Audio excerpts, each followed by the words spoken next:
Hi, everyone. Welcome to Office Hours. If you're watching on YouTube, you can find out more about what we do at officehours.global. Our first hour is general discussion about media and virtual production.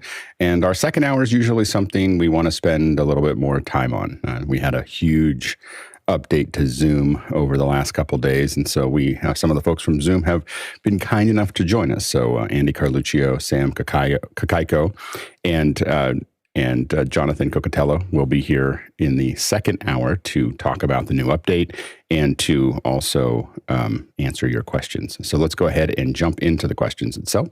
Bill, what do we have?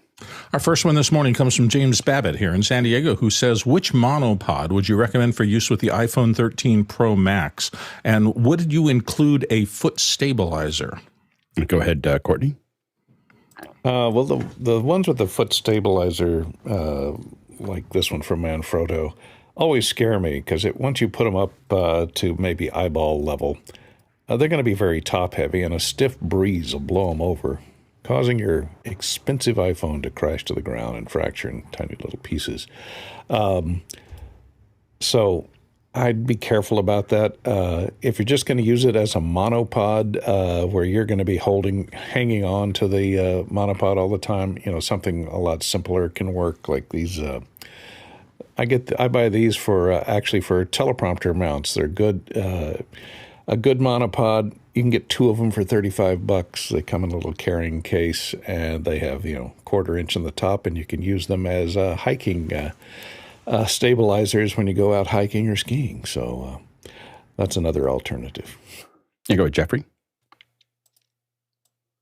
Yeah, I use the Surui, and I have this one with my PTZ optics actually set to. This is my roaming PTZ. And the one thing I like about these are the feet. The feet are super long, and I can set this down. I've done this. I've used this monopod in many show where I set it down. My camera's on top of it. I do my interview. I walk up. I only had one time that it tipped over, and that was because it was too top heavy. And then so you got to watch out for that. And that is more than just a camera. If you got a camera and a display and a microphone and a light and everything like that. But other than that, nobody's ever really crashed into it. Like I said, I get it up, I set it down. It's 100 times better than a tripod because you got to pull out the legs, you got to extend the legs, and then you got to set it up. But for me, it's perfect. But it really depends on what you're going to do with your monopod. Yep. Go ahead, Bill, real quick. Yeah, the same thing. I use mine a good little bit with my phone. The thing I like about it, I have a Manfrotto that I've had around for probably 15 or 20 years. It's got a little weight to it, and I like that heft because if you hold it up near the top, it acts as kind of a stabilizing influence. When things get too light on a camera, you tend to shake it around more, so I like a little weight, but that's a personal preference. I think monopods are fun to use. Go ahead, Courtney. Yeah, that's one little tip I was going to give you. If you're going to use it for a phone or a camera, is get a block battery or a little battery like a USB charging battery for your phone and Velcro it to the very bottom of that monopod, right? If it has the little fold-out legs, that'll bring the weight down to the bottom. And then when you pick it up, it works as kind of a little gimbal in your hand because it keeps that center of gravity down low. And it'll give you longer playing time on your phone, as well as put the center of gravity lower toward the ground, and it'll make it less likely to tip over in a breeze. Yeah, one thing that I had trouble finding is a good tripod or monopod that has the legs opening way low, like the monopod does. But a lot of monopods are larger on the top, and then they get smaller going down, kind of down. And I need the opposite because I need it to be the last one to be really thin so that when I put a theta on it, I don't have anything I have to paint out. So I'm still on a search for that solution. Next question. Seven Scroll in Brooklyn comes up next. Morning, guys. Thought on the Insta360 ONE RS with a supposed 1-inch sensor for production. Thoughts on that? It was almost a very expensive post. I looked at this. It looks really good. I mean, a lot of the footage looks good. It looks like they've really added a lot of pieces. So this new 360, you can buy one or you can buy two of them so that they can get the 360, stitched output that's there. It lets you do 4K 120. It lets you do, 1080p 120, 4K 30. I do wish it was a little bit higher resolution for the high frame rate. I do think that higher frame rates, the problem with 30 is really that it's not high enough for VR. So if you're doing VR, if you're using it the way they're showing it, which is that you can shoot a 360 and then pan and scan inside, probably works fine. But if you want high for VR, you want to be at least 60 frames a second. But anyway, it looks like a really, really cool little action camera. Next question. Douglas Carmichael wants to talk behind the scenes here. One idea for a value-added experience in streaming. Could you add the ability to watch the concert from backstage, view of the consoles, comms, multiview, and so forth? But he wonders, wouldn't many professionals feel intruded upon by the public barging into their working space? Yeah, I mean, a lot of them would. You really have to build it up as a we've done it ourselves as something that we do here in office hours when we do some of the shows that we've been doing. But everybody knows that it's happening and they're okay with it, and it, they have a certain level of confidence that they feel like they can show that or not worrying about it. So I think that is you definitely have to build it out. Now, if you're paying those professionals a little bit more because you're doing it, a lot of them will get over it. so like they'll, like if they're getting an extra paycheck because it's an extra show and their talent, as well as, if they're double, getting paid, 20% more, 50% more, whatever to do it. If you all ask them if they want to do it, if they got paid that much more, they'd probably say yes. So I think that there's a lot of ways for you to kind of manage that. As a note, while we have a lot of questions, a bunch of these questions are for the second hour with the Zoom team. So if you have more questions for the first hour, we're burning through them. Next question. Next one comes to us from Guy Cochran, our friend in Seattle, Washington. He says, what's the new second generation Leica BLK360 LiDAR scanner? And Guy, do you have any information on this? No, I was throwing it out there early enough. It looks like the questions got deleted, but so overnight people didn't see it to do a little more research. I just barely saw it. It looks like it's the size of like a can of pop, and it's 3 or 4 or 5 times faster than the BLK1, the original. Still like 22 grand, but I was hoping that somebody would do a bunch of research or maybe had experience with it. It got released at a trade show about 6 days ago, and it looks super cool. Yeah, I mean, I think that of course, the biggest feature that's been added to it is the USB-C port. So one of the big problems with the Leicas in the past, I've used the original 360 a lot, is that getting data off of it was a disaster. So there was no port to get it off. You had to do a Wi-Fi connection to an iPad or a PC, and then have it slowly pull it off. And at first it was relatively easy. I mean, to do it with Recap, and then they or didn't continue their relationship with Autodesk. And so now you had this goofy little app that someone had written that is the only way you could, get everything off correctly. And you had to do it over Wi-Fi. And it was just a disaster for that. And so, it's worth it because it wasn't that expensive. I would still use the 360, but you have to know that there's going to be like 5 hours of if you take 20, 30 scans, there's just like hours and hours and hours it's going to take for you to get the data off of it. So it's not a very, for those of us who have had access to stuff like Pharaohs and, ZNFs and stuff like that, you're just like, oh, this is going to be a lot of work. So from a pure data processing perspective, I think that the USB-C port is pretty exciting. I think the other stuff looks good. I mean, it's the speed is useful. I think that a lot of times the speed wasn't that big of a deal for us because we didn't turn it up very high res because our expectations were very low of what the 360 would do. So we were like, well, it's better than a phone and it gets a bunch of data. But if you have access to the larger scanners, this one's, it's not quite a toy, but it's still a real basic version of it. I will say that at the higher, it does look like it has some pretty good density. And again, I would look at it pretty seriously now that it has a USB-C. I would never put it in a professional experience without the USB-C. So I think it looks pretty good. I'm hoping that it presses the price down at $18,000. The first version 1 was really frustrating. At $5,000 or $6,000, it'd be great. so you just have to get your expectations sorted out. I will say that these are, if you're doing a lot of shows or going to a lot of locations, even with the first version of this, it really is life-changing. To be able to go into a room, scan the whole room, and then you have all the data. And now you can build a SketchUp model, or you can build something else, and it's really accurate, and you can figure out where your stage is going to be and how things are going to work and everything else. The other thing that's important to have one of these, or to rent one, or whatever you're going to do, is that when you're doing a show at a venue is the one time you get access to the venue without anybody there. Like, you can just say, hey, we're just going to, can I come in and take some photos, for the thing? And I just bring a LiDAR in.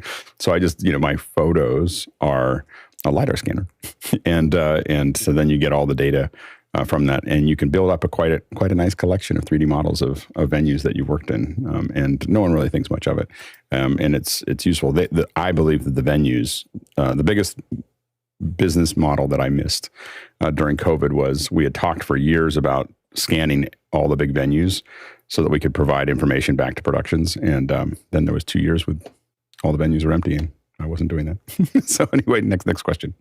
Next one comes to us from Andy Kokendorfer in Viera, Florida. And Andy says, thoughts on the new Nikon Z30 as a zoom camera. The eye detect autofocus is nice, he notes. Courtney. Yeah, I was looking at the specs on this. I don't know how many of them are out there in the wild right now. It says it's good, lightweight 4K setup for creators. It looks like it's aimed at vloggers, although it does say streamers there. And I was reading in one of the reviews of it that they said that it doesn't have the 30-minute limit that many of the still cameras had on video for marketing reasons, to allow them to avoid paying import tariffs on them. In the EU. EU, yes. But then I found a curious thing. It said it should go an hour and a half when powered off of USB power. Hour and a half at 1080p, and 30 minutes if at 4K. Yeah. So there still may be a heat issue with it if you're trying to stream 4K live out of the thing. Even powering it from external power, it may overheat after a short period of time. So I'd watch out about that and wait for the live reviews to see if people could use it on a program like this that lasts 2 hours. It might be a problem. Yeah. Next question. Next one comes from Douglas Carmichael, and he says, Tony Mobley said that his goal for conversations with Tony Mobley is not quantity of audience, but quality of audience. And the conversations created are the most important. Putting business aside, why did we collectively rush back to quantity-first events when we could? Go ahead, Grant. It's an interesting one. We talk about it a lot with events, people wanting to get back into in-person events. Thinking that's where all the magic happens. Oh, it's great when we get together and we sit in a room and we look at someone who's talking to a screen, and it gets some boring conversation or presentation that goes on. It's kind of selective memory when we think about those events. And really what it is often it's the social interaction that happens outside of the program's agenda time. Like it's going to the pub afterwards, or it's going for a round of golf, or, at some beautiful location. For the events that I do, lots of those medical events are like that, where they get to play golf and they have these social events that happen outside of the event itself. But yet the selling point is, oh, you're going to come and hear all this amazing content. Often it's not. So I think that the thing around quality with community is actually creating events where people do build community. Common unity comes around common experience and common interest. And so an opportunity not just to hear content, but for people to connect and interact is really what we're looking for. And when you say that, well, actually what we're doing right now is far more effective than if we were to all show up at some hotel in some location. What we do here can't be done in a room. And so I think more and more people are experiencing this, and and it's really messing with their heads, because they go back to an in-person and it's like, oh, it's not quite the same as what we were able to achieve. Not to mention, most of those people are not coming back in person now for lots of reasons. Yeah, we're finding with a lot of the events that we work on, the huge requests of like, hey, do I really have to come? And we have the same problem with even just getting, I tried to do for WWDC, I was going to have everybody in person, and it was like, oh, I don't have time for that. I go ahead, Jeffrey. First of all, you got to understand that you can have quality and quantity at the same time. And last night we had Bare Naked Ladies actually play on the east side of Madison, and it was a great show. Everybody loved it. I got to see a lot of videos from Facebook and all that. I had one person, she got really excited because apparently they gave her a set list of their show. So there is a level of being at an event, being immersed in that. VidCon was last week, and I remember them saying at VidCon, we're not going to go back to an in-person type thing, and there they are doing an in-person thing because the people do want it. So I think that there is a level where you can do quantity and quality, and musicians do it all the time. Yeah, I think that the quality of a lot of online events is still struggling.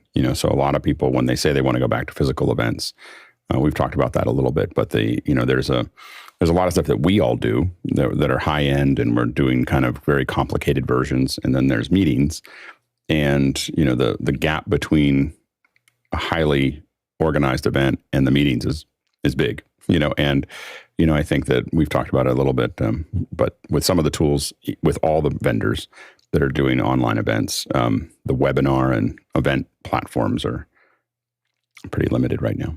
Go ahead, Bill. I think also as people moved into this new world of everything's on the internet, we heard the message over and over again that if you want to build an audience, you have to be consistent and put something out over and over and over a time. And that shifted a little bit from the model of I'm going to get something perfect before I release it to I just need to get it acceptable quality and continue to put it out and iterate over time. One of the brilliances, I think, of Alex's model for this was we do it every single day. And as he's note, we improve every single day because we're constantly getting feedback on how we did. So it's a balance between those two models. I will say, just looking at the gallery today, which is pretty full, I don't think anybody else has galleries that look like this, look and sound like this. It's kind of amazing. Go ahead, Taylor. So I think we need to break this up a little bit here. I think to provide the quality of show that you want, you would make the determination when building your show whether or not you're going to do in person or virtual. And then depending on which one you choose is how you choose on how to produce the quality, not only the quality in the production, but the quality in the content. So I think also too is just like Jeffrey said, I think they go hand in hand, because I believe if you provide a quality production, whether it be in person or virtual, I think the quantity of people will come naturally. I mean, the thing that we have been fairly successful at in some of the events that we've done over the last couple of years is what we call, again, we've talked about it before, but digital first, where everybody's watching a screen. They're all on a screen. Now, some people are sitting in dining room, round tables, and they're having lunch, and some people are at home, and some people are in other rooms. But the bottom line is that there's the speaker. The big thing that we've found made a big difference is that the speaker and the audience are not in the same room, so that all of the audiences have the same experience that's there, and that has been really pretty successful. People at first go, "Wow, there's just a big LED screen in the front of the room instead of a person." But the reality is that once you were more than 20 rows back, you were watching a screen anyway. so it's just like you just have to give up that you weren't actually watching the person on stage because they were really small. Go ahead, Chris. There's two things I see happening here. First, I'm often shocked when I talk to people that are event producers, and they're very unapologetic about, oh, I can't wait to get back on the road, and hotels and great meals and golf. It's like they'll flat out say those perks are what they're missing and that they want to do. The other thing I think is really interesting, there's this theme going on Instagram for the last several months where it's like a two-part video. It's Instagram versus reality. And they'll show the shot of the lovely woman standing on the edge of a cliff looking out over a beautiful vista. And then the camera whips around and you realize there's 150 other people trying to get the same shot.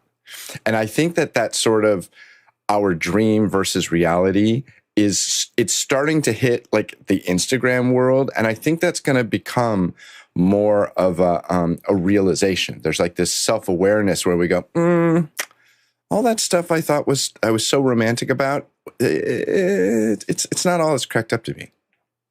Yeah, and I think that people enjoy all the time back. I think that's the thing that we're finding is a lot of people are resistant to it. And I think, again, I think that the only thing really holding us back are the event platforms, and it's not that we are going to do these high-end events, but people have to get to a point where they've sold it internally that this is a good idea. And right now they kind of drop off a cliff, like as soon as they get, into where things are, and they fail, and there's and those are the things that, and if they fail in front of a lot of people, that's they don't want to do it again. The producer doesn't want to do it again. They're risking their 401k to start this thing. And now they have an executive that's angry. That's not good for them. And the executive goes, let's just go back to physical events because we can't control these ones. And I think that that's the challenge that we have right now. Go ahead, Grant. Yeah, just on that point, I think generally people are quite lazy in the way that they put the events together. And it is actually easier to do an event in person. It's more forgiving. Yeah. So you get a bunch of people in the room, you've got your 4 or 5 speakers that are all sitting there. Okay, you come up and then you come up and then you come up. Right. And it's all, you can see what's going on in the room. If it takes them 5 seconds for them to walk from the back of the room to the front, it's okay. Everyone sees what's going on. 5 seconds in a digital event is just death. It's like, what's going on? Why can't they get their mic unmuted? Or why, where are they? They were just introduced. Where are they? The 5 seconds feels like 5 minutes. Because I think we think about it like TV. Like we think we're expecting a TV experience, and we're not. That's not what we're getting. So interesting. Next question. Danny Law in Malaysia comes to us next, and he's saying, what would be the incentive to choose the Blackmagic Pocket Cinema Camera 6K Pro over the 6K G2? Go ahead, Mitchell. Built-in ND filter. And I think Alex has said that just enough to make you feel not bad about having the G2 or having the Pro. If you do any serious work, and especially if you do it outside, you need that ND filter. So as a pro, you want the ND filter. Like it looks like I think it's pretty much all the rest of it. They definitely knew how to separate it out. And the ND filter, in all fairness, is probably that expensive to add. Like it's probably, when you count the markup and everything else, it's probably a couple $100 to put the ND filter in there. So it's not, they probably just said, well, we take the ND filter out. It's a lot less expensive to make and we can charge less for it. Next question. Douglas Carmichael is up next. He says, how do you encode content for the Meta, formerly Facebook, Horizon Venues platform? Do you use an RTMP stream from mimoLive or a similar product? We use Elementals for that, for the venue platform. And you need to, the big thing is you need to be able to crop it correctly. So it's not a standard format. I believe that it depends on, you can do it in a couple different ways, but in mono, it is a square aspect ratio. And then in otherwise, it can be a couple different things there. So, but the Elementals work really well for this because you can set up that, you can really have all the control that you need to do it. I don't know anybody that's doing venue streaming without big hardware to do it. I don't know anybody doing it out of like a piece of software. It's because it's pretty specialized. There's only a handful of crews that do the streaming. Next question. Vincent Alvarez in Bellingham, Washington is up next. This past weekend on NASCAR, the crew chief had a headset with 3 lines on one side and another on the other side. Any insight into what's going on? Would a common cable be better? And he has a link there. Oh man, I don't know. I wish we have people that would probably know this in our group, but they're not here today. Let's see I'm trying to think of what all those things are that he has in there. I wonder if it's mixing. It's a really fascinating photo. I wish I knew what that was. Go ahead, Doug. They Courtney. look like mini XLR, right? Yeah. Or maybe. Go ahead, Courtney. Yeah, I was trying to do some research and look through a lot of images. And I didn't find anything like this. They look a bit like aviation headsets, noise-canceling aviation headsets. They're kinds that are used on aircraft carriers or in helicopters for noise cancellation. Of course, if they're used in the pits and NASCAR, it's very noisy there, and it's active. Maybe it's for active noise removal. so that they can clearly hear. But I'm not sure why they would have 3 separate inputs wired on connectors. That is quite odd. Unless one for the microphone and one for 2 different channels of comms, perhaps. Right. Jesse? Yeah, or potentially a backup or something. And it sort of looks like there's a button behind the third line there toward the back of the ear cup there that may be switching those different lines. Our poor graphics people are trying to figure out how to get this image up so you can see what we're talking about. But anyway, there we go. Yeah, so if you can cut to that, if you can cut to Courtney there for a second for our TD in the background, just so people can see what we're talking about here. We'll probably need to try to figure out a way to get that up faster. The headset you don't want to run with when you have it on. Yeah, exactly. So that's the image that we're looking for there, that we're looking at. We just can't quite figure out what all those inputs are for. Unfortunately, they put that little NASCAR sticker right over the name of the headset manufacturer, so we can't tell.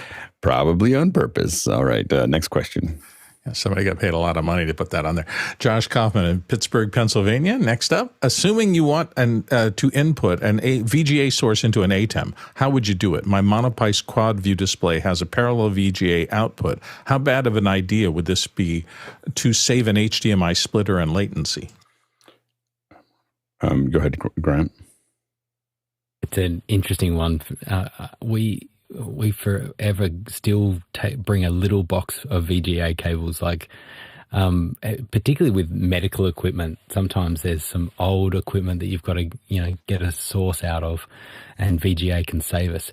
And there's been some events where we just cannot get some projector or something just will not work. And the last thing that you've tried the decimator, you've tried all sorts of different ways of getting things to work, and VGA is the thing that saved us in the end. The funny thing about VGA is that when you're going from VGA. The other way around. From HDMI to VGA, it's a very simple, like almost a barrel size. If you look at the Monoprice, they had this little adapter, tiny little adapter that would go from HDMI to VGA. And I've used that little adapter that saved me many times of being able to get like a 720p signal into an old projector that was in another room, and it worked beautifully.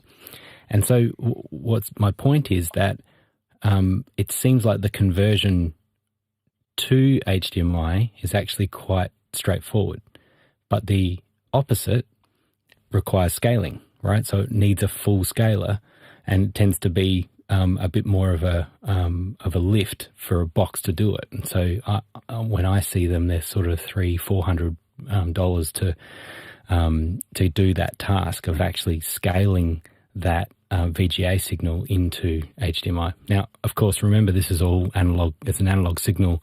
If you can avoid it in any way possible, then you do. But if you have to do it, then you do the conversion. Use the VGA cable as short as possible. Do the conversion to digital, and then your longer runs at least can be in that digital format. So you can get SDI converters as well. Right, absolutely, Courtney. Grant, have I got a deal for you? Because if you go on Amazon today, you can get this VGA to HDMI adapter for only $12.99. That's right, just $12.99. They do make them. They're A to D converters, and as Grant says, they do have to do scaling and A to D conversion within the little box there. But the Chinese have made them available, and you can get them on Amazon for pretty cheap. A lot of times when we need to do it, you can definitely do it relatively inexpensively. I will say that what I've used for years, and I still use if I need to go VGA, is a Folsom Image Pro. So the good news is that they are now very inexpensive on eBay. So you can find these for $300 or $400. They used to be thousands of dollars, and I used to have 5 or 6 of them. Well, I have a Folsom 9500, but the problem is it only went to standard def video, not no. The Image Pros will do HD. Image Pro, yeah, 1080p, and the 1080p ones are still they're like $300 or $400 on eBay now. And yeah, I know. Chris is like, a lot of us. I remember buying one when they first came out, and I was like, ugh. I had 3 single channels and 3 dual channel ones that we used because it was just the way. Here's what they add over top of the cable. is tons of dials to tune it in. The problem with the analog signal is you've got to correct for the lines, you got to scale it. You want to have a high quality scaler. You want to have control over black levels. All that stuff is in the Image Pro, not in the little converter. And so if you can afford to get one, again, on eBay, they're like $2,000 each, I think, on their own. At least, maybe more than that if I think now about it. But it's Barco now too, right? Oh, it's Barco. Yeah, I forgot. So you can tell how long I've been getting Image Pros. We did a lot of other things before Image Pros, and it was really an unhappy experience because every time we plugged something in, some of them worked and some of them didn't.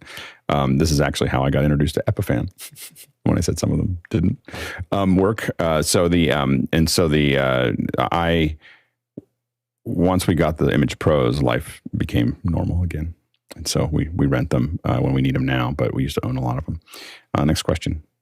Matt Halverson in Brookings, South Dakota comes up for us next. Which part of the frame does the color match button reference in Premiere Pro? Sometimes it will set the color temperature to almost all orange when the reference clip doesn't have any orange in it.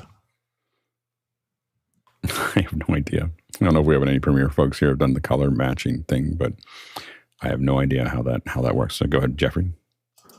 So what I normally do is instead of doing the color match, I go in and I do the white balance tool, and it basically gives you a little eyedropper, and then you bring it over to the frame, find the white and hit it, and then do the adjustments from there. So I'm not exactly sure of the color match button. There's an auto button that does that, and it probably does a pretty decent job. I know that Photoshop has one where it says, I have this image and I want you to match this image to that image, and then it doesn't match, but I haven't used Premiere enough to know. Go ahead, Bill.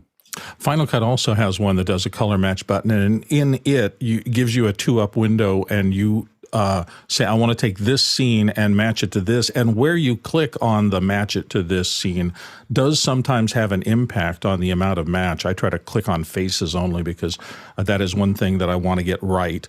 I will say that I read a long article today, and I'll do this really quickly, about technical debt in programs that have been around, and this is all programs. The one I was reading this morning had to do with copy software, but it wouldn't surprise me if, as programs develop over time, what these people were saying is that even new features get affected by the fact that people haven't gone back and cleaned up a lot of old stuff, and that's just the process of iterative software. So sometimes you get weird results just from that technical debt. I think it's a big enough feature that there's probably something we're doing that there's something that's being done that isn't working, because that's a pretty big feature for editors. Mitchell? Yeah, I use Premiere, and honestly, I don't hit that button, so I don't think I even know where it is. I just do the color balance, like Jeffrey said. White balance does most of what I need. I will say that the film technique of having a little card that you put up, like the little X-rate that you put into shots occasionally while you're working, it's life-changing. Like it is like you just throw something in that's going to have a range of colors in it, and finding color later is a lot easier. Go ahead, Jeffrey. Yeah, I just realized what he meant by color match. So it's basically taking, if you have two cameras in there and then you want to match this one with this one. I think it does take the top corner, but that's completely adjustable. So you can tell it once again, there should be an eyedropper tool somewhere in there. I can't open it up right now to tell you where it is. There should be an eyedropper tool in there that you can say, I don't want it from this pixel. I want it from this pixel. Next question. TJ Asher in Minneapolis, Minnesota, up next. When I render a 15-minute video from Final Cut Pro, it takes about 15 minutes to render. To add a poster frame in Compressor, I have to re-render it there, and the same video takes 3 hours to render. Am I doing something wrong? And he's on an M1 Mac Mini. Grant? I'm like the other video guys. Like, I'm looking at you, Chris, and Bill. You didn't jump in on this one. I'm surprised. But remember in Final Cut, them. Yeah. In Final Cut, remember you can send to Compressor, right? So you can share your files, which might be what you're doing. You might be sharing and then doing out to Apple devices, 1080p, for example. You might be doing that, and you get a 15-minute render time. Which is essentially doing a Compressor profile anyway. What you can do is send to Compressor. And now Compressor will open. It'll take essentially the raw file from Final Cut and then it'll do the compression at the same time. Chris is losing it. He's shaking his head. So I would say that you can do your poster framing and everything all in one go, but there is simply something totally different about your settings. That those end files must be completely different in order for it to have such a significant render time difference. Go ahead, Chris. Part of the reason why I didn't raise my hand is, I'll be honest with you, TJ, I don't know what adding a poster frame and compressor is. I've never done that. I will, however, tell you that in my opinion, and this is just, multiple decades of doing this, the best way to get your image or your video out of any editor and then compressed for the internet or whatever, I always export a full res movie. It's going to be big. I know your movie, I think you got your 3-hour opus down to 22 minutes or whatever. Yeah, it'll be a big file. It'll be many gigabytes.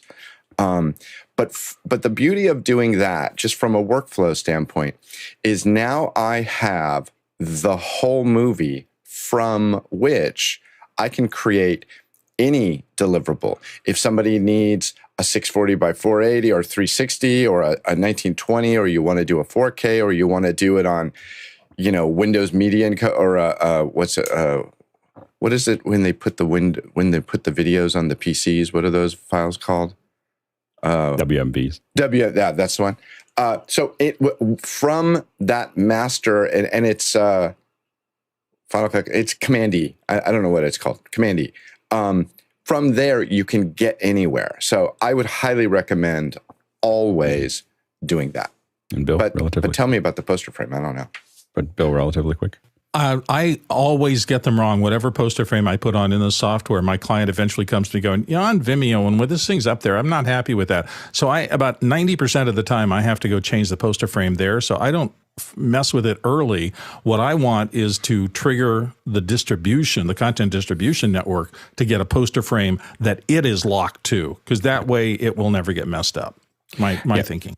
So I'm going to guess that you're exporting Apple ProRes out of Final Cut, and you're exporting H.264 with 2-pass on out of Compressor. And if you're doing H.264, my guess is when you do H.264 straight out of Final Cut, it does single pass because it assumes that you're outputting a proxy, like just for someone to review. And if you do Compressor, there's a little button in the video where it says 2-pass, and when you turn 2-pass on, it's like 10 times longer, because what it's doing is it's looking at it and then going back and looking at it and doing it again. It's doing 2 passes, and it takes an enormous amount of time on almost any computer to do 2 passes, especially if there's a lot of movement and there's a lot of cuts and so on and so forth. So I think that it's the 2-pass. If you turn the 2-pass off, I'd love to find out if this is the case, but let us know if it's, because 15 minutes sounds about right for a Apple ProRes export from Final Cut. It should. And then, so I think what happened is real time. Yeah, and so it's probably Final Cut is out exporting out as Apple ProRes, which will go really fast. It's the compression that takes time. So then you're going to H.264, and you've got 2-pass on the other side of that, and you're probably doing it in 4K and all kinds of other things. So that's my guess of what's slowing you down. Next question. Next question comes from Taylor Sunderhouse in Cincinnati, Ohio. And Taylor says, instead of sending Zoom video directly into YouTube or Restream, how do I set up Zoom to send my video to MediaLive on AWS? Go ahead, Brian. So in MediaLive, you can create an input. The input is RTMP, which would be a push, not a pull, so a push. You step through that process. You do a security group. You'll name those endpoints, and then it'll give you an endpoint. And so you'll have an IP address with an endpoint details, and then you'll copy and paste that as you would any other custom live stream endpoint into Zoom.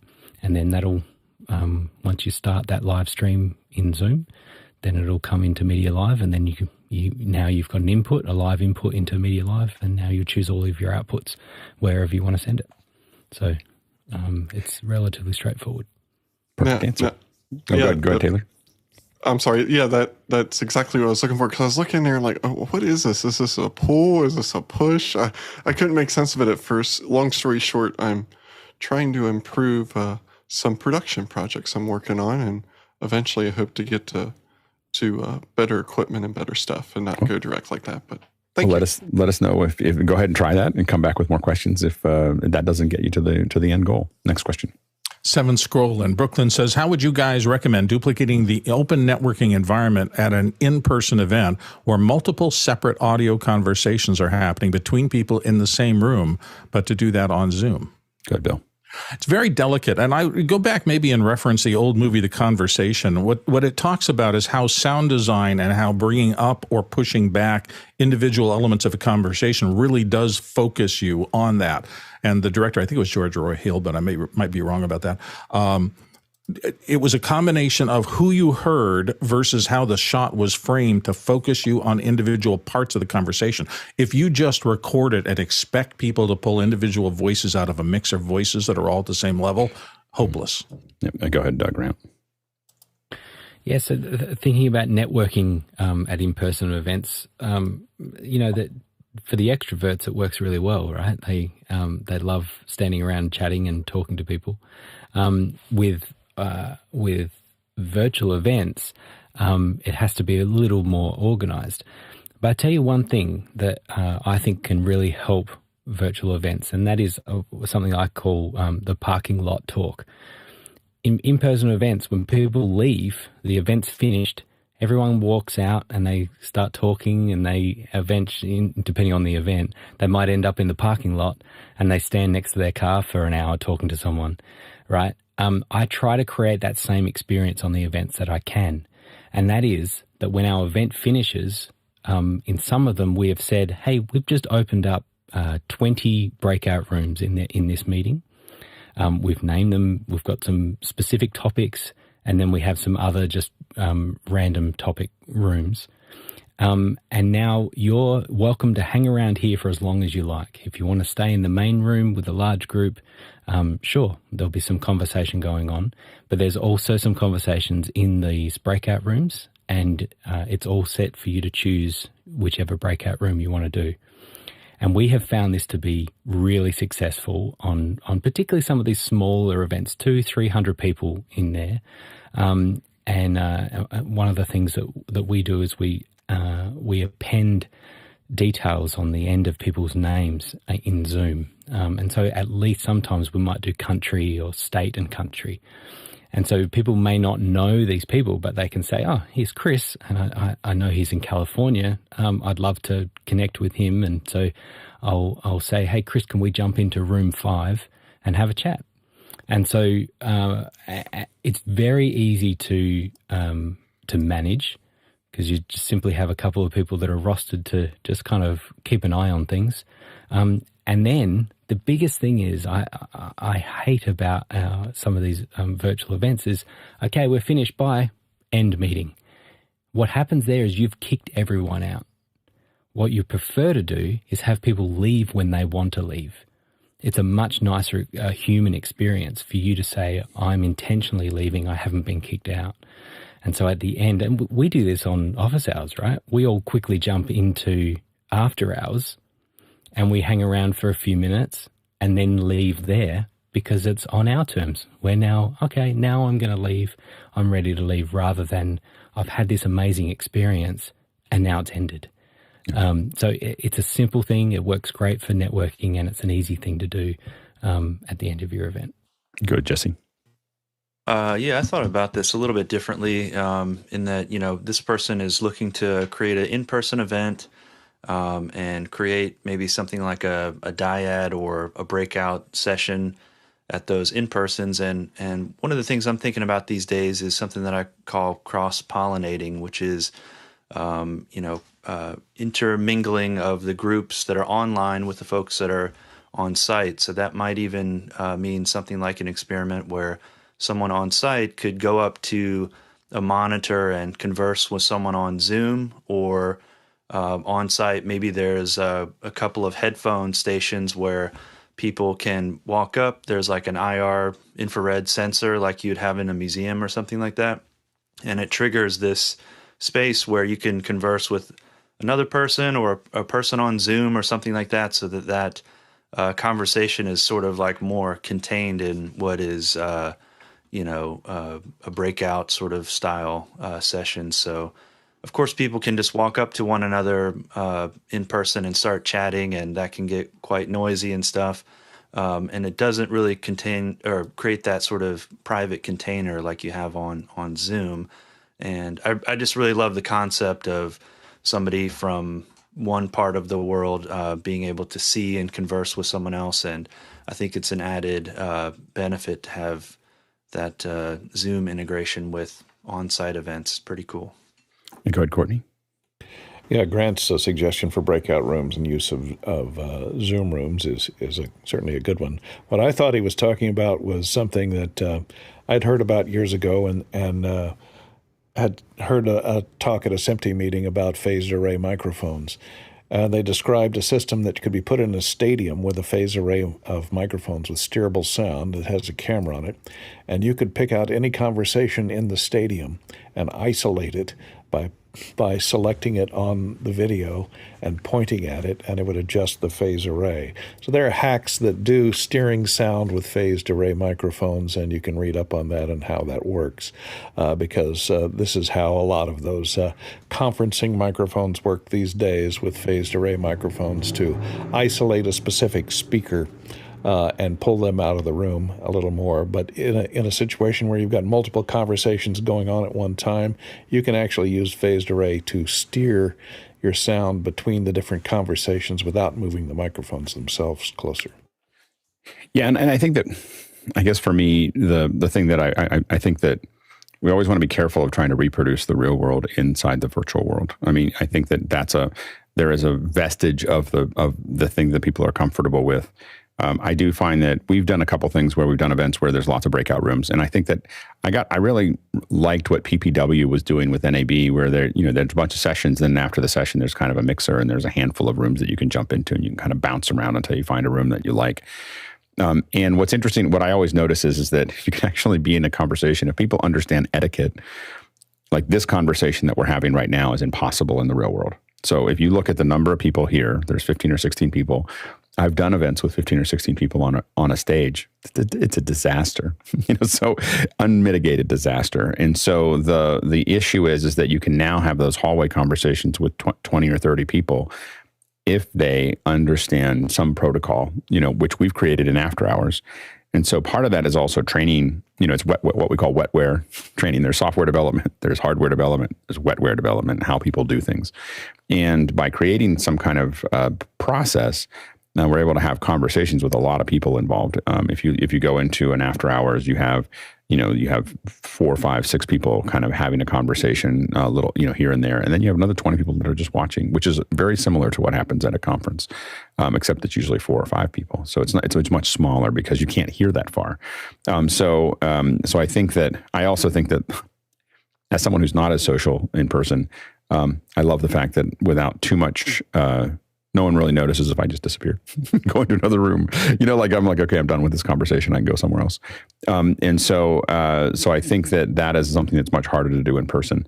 I think that I will say that I will continue to come back to the future, maybe not every day the way we do it here, but the future is doing lots of events all the time, not big events. We did big events because we were constrained by time and space. But we do multiple events, whether that's weekly or monthly, and allow people to, and then what happens is people will get the same connection. If you see someone once a year at a get together at NAB, and if you see them every week, during the year, you're going to build a tighter connection with them every week than you did once a year, seeing them at whatever event that you saw them in. So I think there's a much more powerful way to do it. I think we just keep on going back to trying to reproduce the real world inside the virtual world. And that's what we would call putting new wine into old wineskins. Next question. Douglas Carmichael's up next. He says Korean Telecom offers 10 gigabit per second internet for US 3422 a month with a 1 terabyte cap before throttling to 100 megabits per second. If you could remove the cap and deliver this connectivity to every home, could you see positive long-term effects on our industry? Go ahead, Mitchell. Yeah, sure. I mean, more bandwidth makes us happy, but it wouldn't probably make the suppliers of the bandwidth very happy.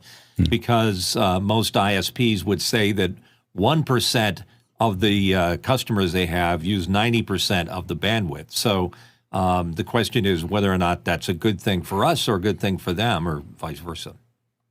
Jeffrey? First of all, Korea's infrastructure is just amazing what they're doing over there for internet. It's just great.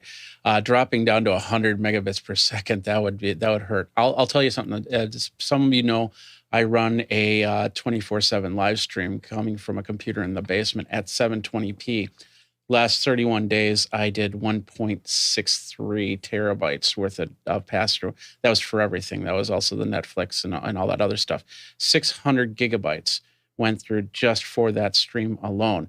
So if I would definitely be affected by that, and I would probably lose. I probably wouldn't be able to stream from there. Now think about that when you get an unrestricted cap. All of a sudden, it's like, oh, I could set up a whole server farm of streams or of this or of that, wasting all these computers. The footprint, the carbon footprint would just go off the roof. You'd experience more brownouts and blackouts, and you probably would even have your power company coming to your door and saying, hey, if you don't get solar or something else, we're just going to disconnect you. Yeah, I mean, I think that I will say that I have a lot of friends that are leaving the Bay Area and going to other parts of the world and other parts. I've said this before, and number one thing that they require when they get there is a 1 gig connection. Like they're not interested in finding. They're all the towns and all the cities they're looking for have a fiber connection available. They literally do the research, for that before they go, oh, I really want to move to Iowa, or I really want to, like a lot of them are moving into the Kansas City area because there's Google Fiber, and there's lots of people who. So the thing is that I think that for municipalities, fiber is a huge, when it talks about impacting the industry, it can impact the entire community by having that, because you're attracting, high margin individuals when it comes from a tax perspective. Bringing in people that are making $100,000 to $200,000 or more a year is really good, for the economy. And so I think that you're going to see people start to get aggressive about it because, and I think we're going to see the biggest transmigration between states in the next couple of years that we've ever seen. People just moving around, and they're reorganizing because they no longer have to be somewhere. They can be wherever they want to be. And I think it's going to be a really fascinating thing to watch. Mostly fascinating for the folks where they're coming in, not so much for the states and cities that they're leaving. Next question. Next one comes from Chris Widener in Lafayette, Indiana. What are your favorite portable lights for photography? Go ahead, Bill. Photography is a totally different thing than hot lights, so you have to make some changes in your thinking about how these things work. In photography, what you want is a quick bolus of light that is very bright. That's usually measured in watt seconds. So 1,000 watt second strobes are really great for photographers. It's hard to get that into portable stuff. They're doing it more and more. It used to be that you had to have really expensive lights to do portable photography. Now companies like Newer are coming into that and giving you serious studio photo strobes that have decent brightness at a reasonable price. So look at Newer if you want to get upscale from that. Profoto makes a lot of great portable, high precision flash things. The other thing is you want to make sure that everything can be synced because you're dealing in thousandths of a second sometimes. So you want that high speed sync as a part of your flash system. And that's enough for now, I think. Yeah. So I think that I don't like flashes. And I think maybe it's because I came from video. So I have this thing about, I find flashes to be very difficult for folks. And so I really like continuous. And, I use a lot of landlines for my stuff. But I think that they're a little heavy for that. And I don't do a ton of outdoor photography. I mean, I will admit that, for portable lights, I mean, the landlines I've bought hundreds of, so I just know them really well. From a portable light perspective, but I like them on. I just like things that are continuous. Next question. Joe Kidd in the Bay Area in California says to use Blackmagic Pocket Cinema Camera 6K for underwater use above 30 feet or 30 meters. I'm wondering if the Australian brand Salty Dog Housings, and he's got a link there, is familiar to the panel. Their pricing is about 1/4 of their alternatives. Go ahead, Chris. I'm not familiar with the brand, Joey, but I will say that there's a couple things you probably don't want to cut corners on. Anything that you put in your ear, like a good quality in-ear monitor and your underwater housing for a camera. I will say, the stuff looks really cool. I think that what we're seeing with more, CNC construction or manufacturing is that more and more companies will be able to get into these kind of, specialty things and, build smaller quantities. If you think about what this would have been like, 10 years ago, it would have been an enormous lift. If I tell you, if the things go bad, you'll hear about it real quick. Yeah. And I will say that usually when you're buying less expensive underwater housing, it's not going to be it's not putting your camera at danger generally. Most of the underwater housing now, when I say that, we use, I've had Equinox housing, which the Equinox housing is pretty good for a long distance.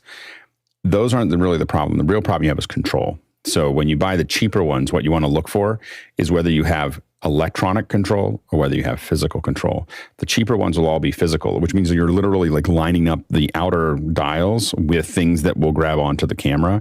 And when you're underwater with big gloves and everything else, it's really hard to get that to work well. And so it's good. You can get some underwater stuff. Just don't expect a lot of control over the camera. Like, again, a company called Equinox used to make them. I don't know if they're even still around. As you get to the larger ones, what you end up with is the bigger cases, and the more professional ones are gonna tie into the camera, and they're gonna be able to control it directly. And that's gonna, you're gonna now use the servo lenses and the bits and pieces of it there, and you're gonna have a lot more creature comforts as you start to build it. Go ahead, Grant. I just wanted to add that it's not lost on me that you were asking about an Australian brand, and that a baby kangaroo is called a Joey, and so I just had to mention that, Joey. Thank you. Okay. Next question. Next one comes to us from Peter Moore in Auckland, New Zealand. And Peter says, ARM's Immortalis GPU will offer hardware-based ray tracing, the first for ARM chips. What do you see as the benefit of having small form factor devices with this kind of horsepower for video production? Go ahead, Jeffrey. Well, the biggest thing is that you wouldn't have to have as many computers or a big footprint when you're doing it. Like with the Mac Mini, I could completely change out my portable rig to something a little bit smaller. So to have those little PCB boards around, that would be even better. But I'm also seeing it in different things. Like I'm doing streaming of my 3D printer, and I put together an Octopi, and I'm sending it there. To have something like that, the people are using this. I was watching a video on how somebody's taking the video and trying to figure out, and using AI to find out at specific points in the 3D print whether it's going to fail, so they can stop the print and restart it, fix the problems, and go from there. So that's lots of great opportunities with that. Yeah, specifically to ray tracing, I don't know how much it affects video production. I mean, obviously, the one place it might affect it is in things like using Unreal or some kind of digital backgrounds where you might get that. But I would just like to remind you that the Queen chip, which was all silver and shiny, was not rendered with any ray tracing. So in case you're wondering, it was all what we call FONG rendering with environment maps. So the ray tracing sometimes gets a little oversold, and a lot of times the GPU, the problem with the GPUs and the GPU-based ray tracing is anti-aliasing, or that is created by oversampling. And so they say, yeah, they can do it, but if you actually look at the ray tracing, you'll see aliasing along curved edges or hard edges, because they're not oversampling properly. To get a proper ray trace, it's not just doing the ray tracing; it's doing the ray tracing at 4 times the resolution or 8 times the resolution of the end image, and most of them can't handle that. So they can do it, but can they do it well? Next question. Peter Moore, Auckland, New Zealand, trying to sell some stuff due to illness. People comment on prices. I counter with chip shortage, valve or tube shortage, Russian sanctions. The valves are made there in Slovakia too. How do I balance the quality items I have versus market prices given all this? Ken, real quick. Well, the simple answer is, sorry to say, you don't. The market will determine the price. The best thing I can suggest is auction with a minimum acceptable bid and let it go. Yeah, it's hard. The thing is, you always have to kind of keep track of what the market rate is for it. Unless you know somebody who is going to be able to manage that for you, you're really kind of stuck with what the market is willing to bear for what you're doing. So anyway, that's the hard truth, I'm afraid. All right, we are now changing subjects. We're very excited to have some folks here joining us and some old friends from Zoom. Andy Carluccio. Hi, Andy. How's it good to see you here. Jonathan Kokotajlo. Hey, Jonathan. And Sam Kokajko, all from the Zoom team. And of course, we saw a huge update, over the last couple of days, and these guys have been kind enough to offer to join us and talk a little bit about what they've been working on. So, Andy, do you want to go ahead and take it away? Sure, I'll kick us off. And again, great to see everybody, and thanks for the opportunity to come back on the show. As Alex mentioned, we had a big week, for a couple of reasons. Number one, it was Jonathan and my 6-month anniversary at Zoom on the 27th on Monday. So I thought it'd be good to just do a progress update about how things are going on our side. As you know, we released Zoom Room 5.11, which had a really exciting feature related to the NDI outputs. I'd love to talk more about that and answer your questions on it. We also released ZoomOSC 4.1, which is a huge update to the product. It's the first update since we joined Zoom, and it has all sorts of new features and workflows that I'd love to dive into with you all. And of course, to take your questions as well. Maybe it would make sense to just briefly browse through a couple of what these features are. That'd be great. Yeah, that'd be great. Absolutely. Okay, cool. And then I want to toss it to Jonathan to talk about some of the impact of some of the things that we're talking about on the services side. So a couple of highlights. In Zoom Room 5.11, we introduced a higher, what I would call endpoint density for the Zoom Room NDI outputs. So previously you had 3 outputs and that was it. It didn't matter what resolution they were, it was 3 outputs. That was all you had. Now we've doubled or quadrupled it depending on how you look at it. So if for 1080p outputs, you're now able to get 6. And for 720p outputs, you're able to get up to 12. So in the Zoom Room controller, you'll see now a scrolling list that will be up to 12 potential outputs. And these are going to be NDI 5 outputs as well. So a big update there. They will all have isolated audio if you enable that in the web portal. A really great way with an M1 Mac Mini to be able just to dump a ton of NDI sources into your network at 1080p or 720p. I know the community's been testing some of that, and I look forward to diving into more on that. With regards to ZoomOSC, a lot of highlights here, but very briefly.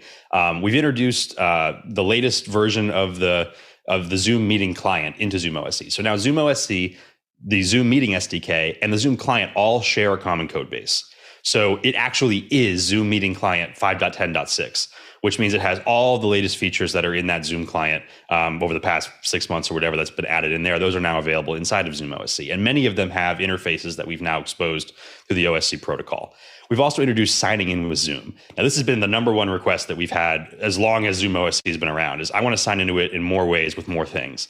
And so SSO, sign in with Google, really any way that you would sign into your Zoom account is now available for you to sign into ZoomOSC with, which means that you can bring it into places that you've never been able to bring it before and start to use that system in meetings that are maybe part of an enterprise organization, or maybe you haven't set up alternate logins for your account. You're using convenient third-party sign-in techniques to authenticate into Zoom. Any way you can sign into Zoom, you can now sign into ZoomOSC.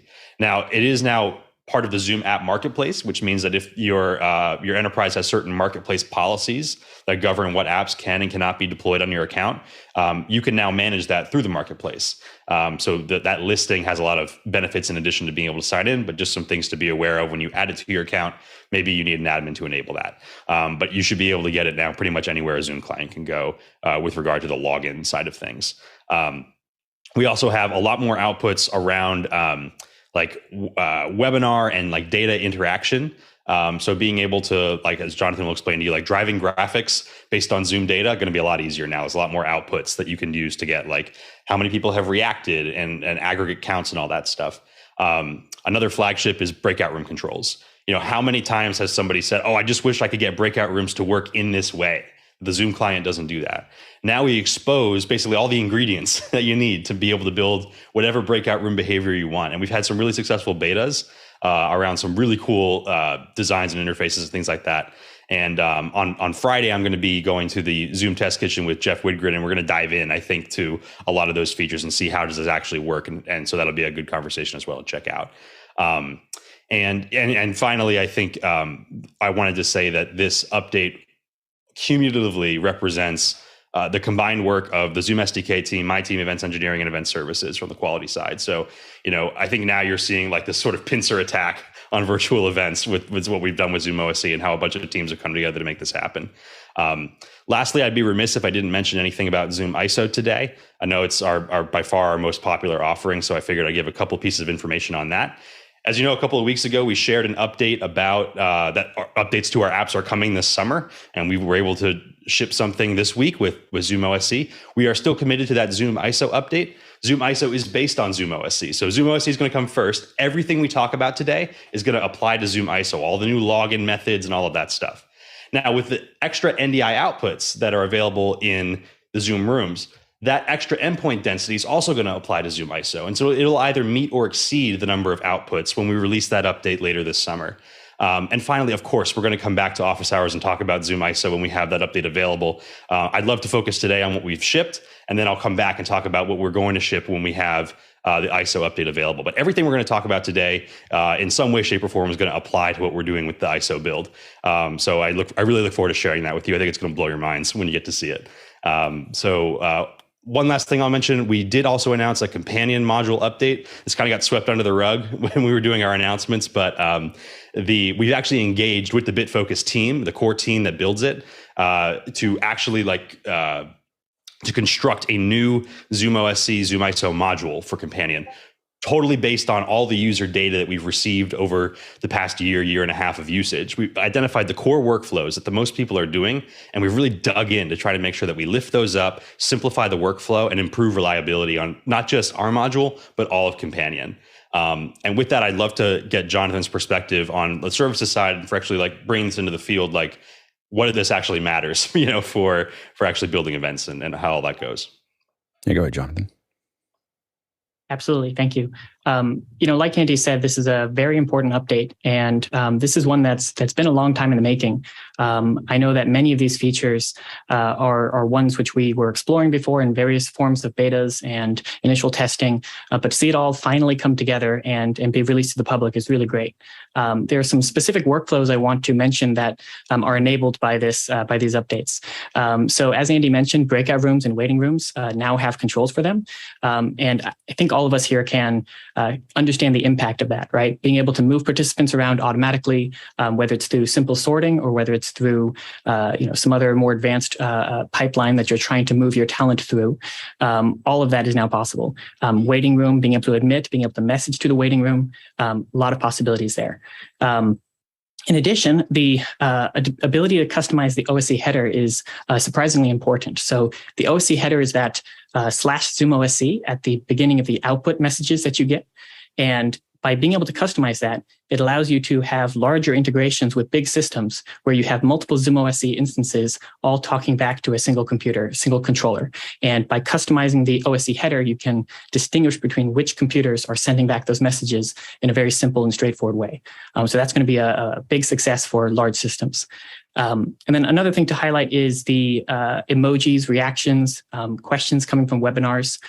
All of these additional outputs allow you to create custom graphics and to have interactivity much more than before. An example would be a simple applausometer, right? So when your webinar attendees do the little applause reaction, right now, if you have it enabled, it's the little emojis that float up from the bottom of the screen, but you can have that data drive a custom graphic to be displayed for an in-person audience or to be displayed on screen. So having that additional data just gives you those new options. Of course, webinar questions output. That allows you to have, similar to what's done here through Mukana, through office hours, have the question on screen. So that's a straightforward and big improvement there. Another thing I want to mention, just a very small thing, is the ability to start and stop and pause recordings in Zoom. It's a small feature, but it's something that for some people is very important, especially because this would be a very straightforward way to get ISO recordings or to have a fleet of machines record specific things. If you need to record, for example, every breakout room in a specific way, you can now manage that through OSC. So again, I think there's a lot to read through this changelog. Highly encourage everybody to look through and to see just all the different features. Andy has written this changelog a little differently than usual, so it's less technical and more focused on descriptions of each feature and what impact they have. So I encourage you to check that out. Documentation has been updated as well. And again, I think these will open up new workflows that we've wanted to support for the past year. We finally can. And I, what I'm excited about is it only took 6 months. I mean, I work in software development, and the fact that something came out the other end. Usually, you see something, a company gets swallowed up, and then it's like, oh, maybe a couple of years we'll see something come out the other end. And so, the fact that we're seeing things in 6 months is really promising and really exciting to see it all happen. And I think that it really, what all of you are working on is really going to be the thing that pushes virtual events to the next level, and that where we really start, because it's just, we need all these things. Like we know, and you've heard us talking about how much we need them. And this show is based on all, for those watching, ZoomOSC and ZoomISO are how the show gets done. Like there's, there. So this is, we're definitely dog fooding these, and we're excited to kind of upgrade a lot of what we're doing based on, as this goes forward. Did you have anything else you wanted to share before we jump into the questions? I'd love to hear what people are interested in talking about and make sure it's relevant. So let's a lot of questions stacking up. So let's go ahead. Grant, did you want to say something before we go? I just wanted to point out a couple of features that I'm super excited to see, and one of those is joined by Zach, which is a login feature that we can get a Zoom access token, essentially, which means that we can log in as an account without giving out account information. But what's really great about that is that we can now automate all of that from Obvio, so that we can say, let's now launch 100 meetings, and they can all launch as the host in ZoomOSC. And then this is the super cool thing, is that we can then say, and now in all of those 100 meetings, let's open breakout rooms, and these are all the settings, and just with one click we can do all that. So you can see how with the large scale events that we do with concurrent meetings, not webinar, but all in meetings, we've now got some pretty amazing controls. So thank you, guys. Of course, yeah. The Zach join and Zach start is the olive branch to our custom create API users. We want the APIs to do the great pre-event planning and the scheduling and all the post-event analytics. And now we've given you a doorway to get into the actual event itself. So you can have a platform that has a full value chain, pre-event, in-event, post-event. Yeah. And I think that it's, the ability to have a lot of control over breakout rooms and where attendees are, and having that fully automated and being able to add some value to that is going to be a huge differentiator for virtual events versus a lot of other things, just because, we want to keep on reorganizing people based on those things, and making that easier is going to be a big deal. All right. Let's go ahead and jump into the questions. Bill, what do we have? First one comes from Josh Kaufman here in the panel from Viera, Florida. And I'm sorry, I've got a wrong one up here. Andy Kuckendorfer in Viera, Florida says, is ZoomISO being abandoned in favor of Zoom Rooms NDI? Go ahead, Andy. So I would say that it's more about having choice than that we're replacing something with something else. And, we're the Zoom Room form factor is a very different form factor from the ISO application. And again, ZoomISO, like, what are a couple of those differences? ZoomISO is a Mac OS only application. It is a desktop app, whereas a Zoom Room is very much turn your computer into an appliance. Cross-platform, you can bring Windows hardware or you can bring Mac OS hardware. So we want to make sure that we have a very robust set of solutions across the board. But ISO can do things today that Zoom Rooms doesn't do at all, with the whole OSC API and all that stuff. And as I shared at the beginning, we have a huge update to ISO coming this summer. So we absolutely have more story to tell with ISO. We just want to make sure that those of you who are in a Zoom Room workflow, who's not an insignificant number of you, have better endpoint density in that product as well. So that was really the impetus for that update. You go, Jeffrey. Is there a way that you can use them both in tandem? Oh, absolutely. Yeah. Again, part of the beauty of the Zoom architecture is that everything's a client. And so you want to bring in a Zoom Room, and you can also bring in, a Zoom SDK client like ZoomISO. They can both be in the same meeting doing different things. You want ZoomOSC there, maybe to manage the meeting, send the chat messages, pin people, spotlight people, all from a Stream Deck. And then you want the Zoom Room there to give you your, 12 720p NDI outputs. Absolutely. You could do something like that. That's great. Next question. Guy Cochran in Seattle up next with Zoom Rooms NDI. Can a base level Mac Mini M1 pull 6 1080p feeds? You want to elaborate, Guy? Oh man, just as the mowing guy comes rolling up, but let me just cut over here to, sorry about the noise, but here's 6 1080p's coming off of a Mac Mini M1. If I cut over to the controller here, you can see that if we go into the participants, we will be able to see how we can pin. So if I choose like this one and I say pin video, you can see live on NDI, there's 12. So the first 6 are 1080s, and we can confirm here that these are 1080s. Like there's Kyle, it's coming in at 1080. And this is a pretty fast computer that I just got. It looks like Dave Brady's giving a thumbs up. He's there. And so we could do a merge, and we could see Dave's thumb in 1080 big. So great. Yeah, it's working. So cool. Nice job, guys. Andy, do you want anything? Yeah, I just wanted to confirm that, what we're hearing from users is that, yes, we can get the 6 at 1080. And then I think it's worth noting that as you add more, the behavior that I noticed wasn't that like when you add number 7, everything goes down to 720. It's that 7 comes in at 720, but 1 through 6 remain at 1080. I think we need to do more testing to see like what the actual story is with all the different configurations, who's 1080 capable and all of that, and what the resource usage is like on these systems. But I did think that was an interesting note that it's not that like we lock you down to 720 the moment you add output 7.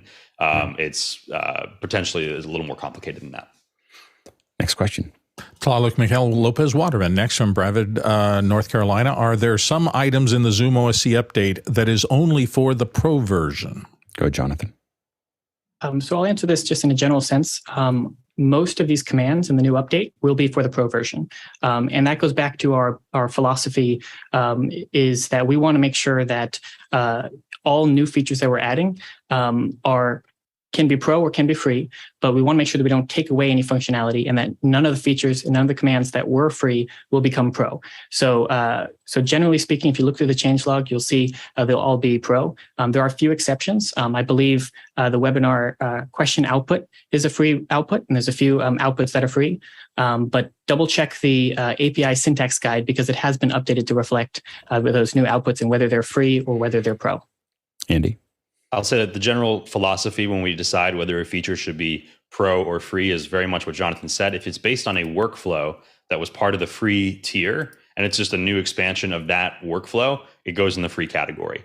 All ZoomOSC outputs besides the list output are also free. So any of the new reporting features that we offered in this update will be free as part of that. Outputs are all free except for the list output, which is used to build like the Stream Deck plugins and things like that. The breakout room controls, some of the other more advanced things that we added, those will be Pro. But I think it's interesting, just if you look at like a macro shot, like there is a ton of functionality in the free version. I think people sometimes feel like, oh, I gotta go buy a ZoomOSC. Well, it's like, hey, if you're just building a chat graphic thing, like you can do that with the free version, and that's a lot of functionality for nothing. So I think it's exciting to see that we've been able to expand on both sides. If you're a paying customer, you're getting more for your money. But if you're on the free tier and you're just getting started, there's a lot more for you to play with too. Next question.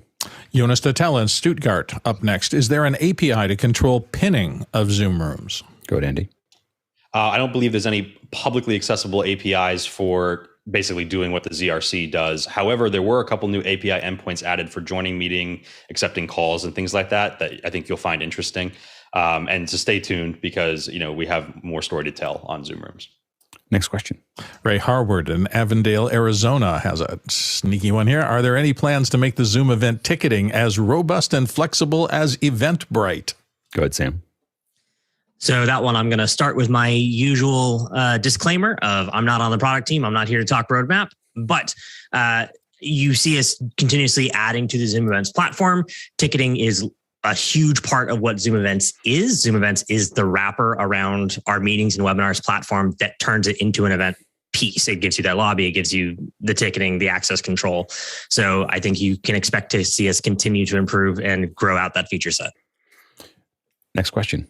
Josh Kaufman, Pittsburgh, Pennsylvania. Up next, I've requested the minimum system specifications for a Zoom room providing 720p, 1080p NDI feeds and was directed to the group HD specs. Is there documentation available to spec a machine for the purpose of X number of NDI feeds at a certain resolution? Go ahead, Andy. I'm going to say that I think that what support gave you was an accurate starting point about like, hey, let's first make sure we can actually get HD here. But of course, there's more to the story. Now, I think based on the variety of systems that are out there and the resolutions of the participants you're going to be coming in, it's worth testing. So like take the fact that like an M1 Mac Mini can do the 1080 outputs as like a good starting point, maybe for as you base your system around equivalent compute capability there. I am going to ask a favor of everybody. We introduced the ability to output more NDI feeds than low-end systems can handle. And that's typically a change from the way that Zoom has maybe thought about this. So I'd like to ask that if you melt your computer, please don't send a support ticket. Like, please, help us out here. We're trying to, we're trying to let you run this on appropriate hardware to push it forward. If a lot of support tickets come in saying that like, hey, like, oh, our Zoom rooms aren't working because we're running it on a B-Link and we can't get 12 720p outputs, that's going to cause us to have to reevaluate that stance. Just remember that you can always send your support tickets to Courtney directly if you're using a B-Link. Go ahead, Josh. Yeah, thanks for that color there. I'll try not to melt anything. My particular use case is speccing out virtual machines. So adding whatever resources is necessary for those, of course, would require some testing. Previously, we would have just a limitation with the 3 pins. And now that there's availability for more pins, would it be fair to say that a machine might be able to handle 1 or 2 pins and just not to use those pins? You could use that lower spec machine if you're not asking as many pins of it, or does it section off a certain amount of resources on that machine to have like a certain minimum spec? Yeah, there's no pre-allocation except for the Group HD, which support gave the info on. So Group HD and the ability to receive 1080p or 720p is done by the specification of the hardware and the availability of components on that system. So once you've passed that bar, everything else is how much are you using it. So everybody's going to see 12 outputs in the ZRC, regardless of whether or not you're capable of actually exporting 12. But if you create, that doesn't mean that we've created in the background, a bunch of processes that are going to start eating that resource allocation up if you only need 1 or 2. So that's you should be able to very clearly analyze as you add outputs what the overall impact is on a certain hardware configuration. Again, GPU, part of the reason that it's hard for me to answer this question very directly, like this is what you need, is that GPU acceleration plays into this, network availability plays into all of this. Again, NDI is a protocol that really like ties into a whole bunch of different things, especially NDI 5. So it becomes harder to say that like these are the things that you need in order to be able to do this.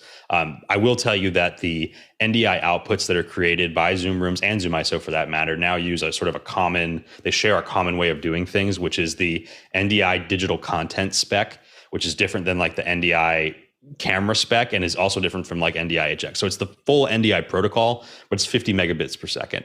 It's not the 150 that you get out of like a bird dog camera or something like that. It's the 50 megabit, and that's designed for content that's inherently digital, where pushing past that would just be spinning cycles with no real, like, again, you're dealing with 6 megabit per second Zoom video feeds here. Like, 150 megabit NDI output is going to be burning more CPU cycles than necessary. So then in calculating the network spec, which really isn't given, 50 megabit per second is the counter for that. That would be the starting point. Yeah. And again, depending on your resolution, that spec per new tech, I think slides between 30 and like 60, 70 if you're like 360p versus 4K. Now these outputs are going to be 360 up to 1080. So I think you should spec yourself around the 50 megabit mark as you're trying to think about how you allocate out. I know we did some testing and it seemed to be that was an upper cap versus like a middle point. So that should be helpful. Yeah, go ahead, Sam. I was just going to add that while you got pointed to the Group HD support page, I would also definitely check out the support page on Zoom Room PC and Mac requirements, just the base system requirements for Zoom Rooms. And also big grain of salt, like Andy said, like this isn't specific to NDI. NDI is not called out there. What is called out there is the single, dual, and triple screens. And that's really the difference you'll see in the different, they call it verified systems. Is going to be those triple screens are typically going to be based around a newer i7. But if you kind of take a look at that and read between the lines a little bit, if it was me and my team doing it as I'm starting for like, what system should I even try to test? I would be starting with something that can do triple screens off that list or something similar to that, and then start doing my own testing on the NDI side to just test and verify how is this going to work out. And have you tested an M1 with 16 gigs? Do you know how many NDIs will go out of that specific machine? I don't know if any of you have tested that specifically. I know that some of the office hours members have been testing on various specs of Apple Silicon. They seem to all be capable of doing the 6 at 1080. I don't know how many people have pushed past that. I can tell you that I personally tested on a 10700K with 16 gigs of RAM and a gigabit port. And with 12 outputs, I was using about half of all my available resources. Right. So again, not one system in Intel architecture is not going to map to Apple Silicon or map to AMD directly one-to-one. But I think the way to solve this is just to give you some data points, and then we'll sort of graph from there. We'll figure it out. Yeah, absolutely. Go ahead, Courtney. Yeah, I was going to ask if it automatically pulls the hardware and chooses if it supports Intel QuickSync or the M2 onboard H.264 or HVC hardware based encoders. If it uses the acceleration of those on chip encoders and decoders, or if it runs everything through the CPU by default. So we do take use of acceleration when available on Zoom Rooms just in general. I will say that NDI, right, we have to copy that video frame to the network port. So it does have to travel back through the CPU. And that's one of the limitations of the NDI protocol in general, is that everything's got to visit the CPU in order to be able to get to the network port, because we can't just go right from the GPU memory buffer to the network. We have to go through the CPU, through system memory. But for some of the decoding tasks, yeah, there absolutely are. If you were to look in like Task Manager on Windows, you'd see that the GPU is utilized when the Zoom Room is in effect. And on the system I tested, I had a 2070 Super from NVIDIA. Go ahead, Guy. Yeah, this is a 3070 Alienware. Just ran over to Best Buy and bought this just for this purpose. It was about a $1,700 computer, and I'm pulling I think I'm pulling 8 feeds right now, and I'm seeing 535 megabits. So there's, let's see, 1, 2, 3, 4, 5, 6, 7, 8. I'm pulling 8, but I think this 8th one, yeah, it's still at 1080. 1080. 1080. 1080. Jonas. Hi, Jonas. 1080. Right. 1080. Hi, Kyle. 1080. Yeah, I think I'm getting 8. These are all coming off of a Mac Mini M. Oh, this first one. Oh, this is my iPad. This one's 720. So I'm getting 7 1080s and 1. And that's coming off of an M. You said that's coming off of an M1. Yeah. So the workflow is a Mac Mini M1 base model that you can pick up at Costco for $569, and then this is a standard off the shelf machine from Best Buy that was $1,700 to run vMix to pull them all in, and the network that I'm seeing on Ethernet showing now up to 712 megabits. So I'm soaking this thing, and then let's see the. Very high on the let's see, vMix is pulling 12% and 63%. So 75% of my network. This one came with a 2.5 gigabit network card, but I haven't taken advantage of that yet. I need to get a SFP module for my switch to 10 gig, and then get some higher. That's great usage. Absolutely, it's amazing. Next question. Kalaluk is back from Broward, North Carolina with, is there an updated OSC command API document for the updated ZoomOSC? Jonathan? There is. So the same document links where you can find them before has been updated for the new commands. So again, you can find it in the download package of ZoomOSC. You can also find it through the resources page on the Liminal ET website, downloads page on the website, just like before. But that is updated to include the new commands, including whether they're free or pro, syntax, especially for the outputs. Make sure to watch the syntax on that. I'll go ahead, Andy. The only thing I wanted to add is I'm going to go through this document kind of piece by piece on Friday with Jeff Woodgren in the Zoom Test Kitchen. So if you want to like really deep dive into that document, that's an opportunity that'll be available. That's great. Next question. Ray Harwood in Avondale, Arizona says, if ZoomISO is built on ZoomOSC, will ZoomISO now be available on Windows machines? ZoomISO is built on the Mac version of ZoomOSC. And let me put it like this.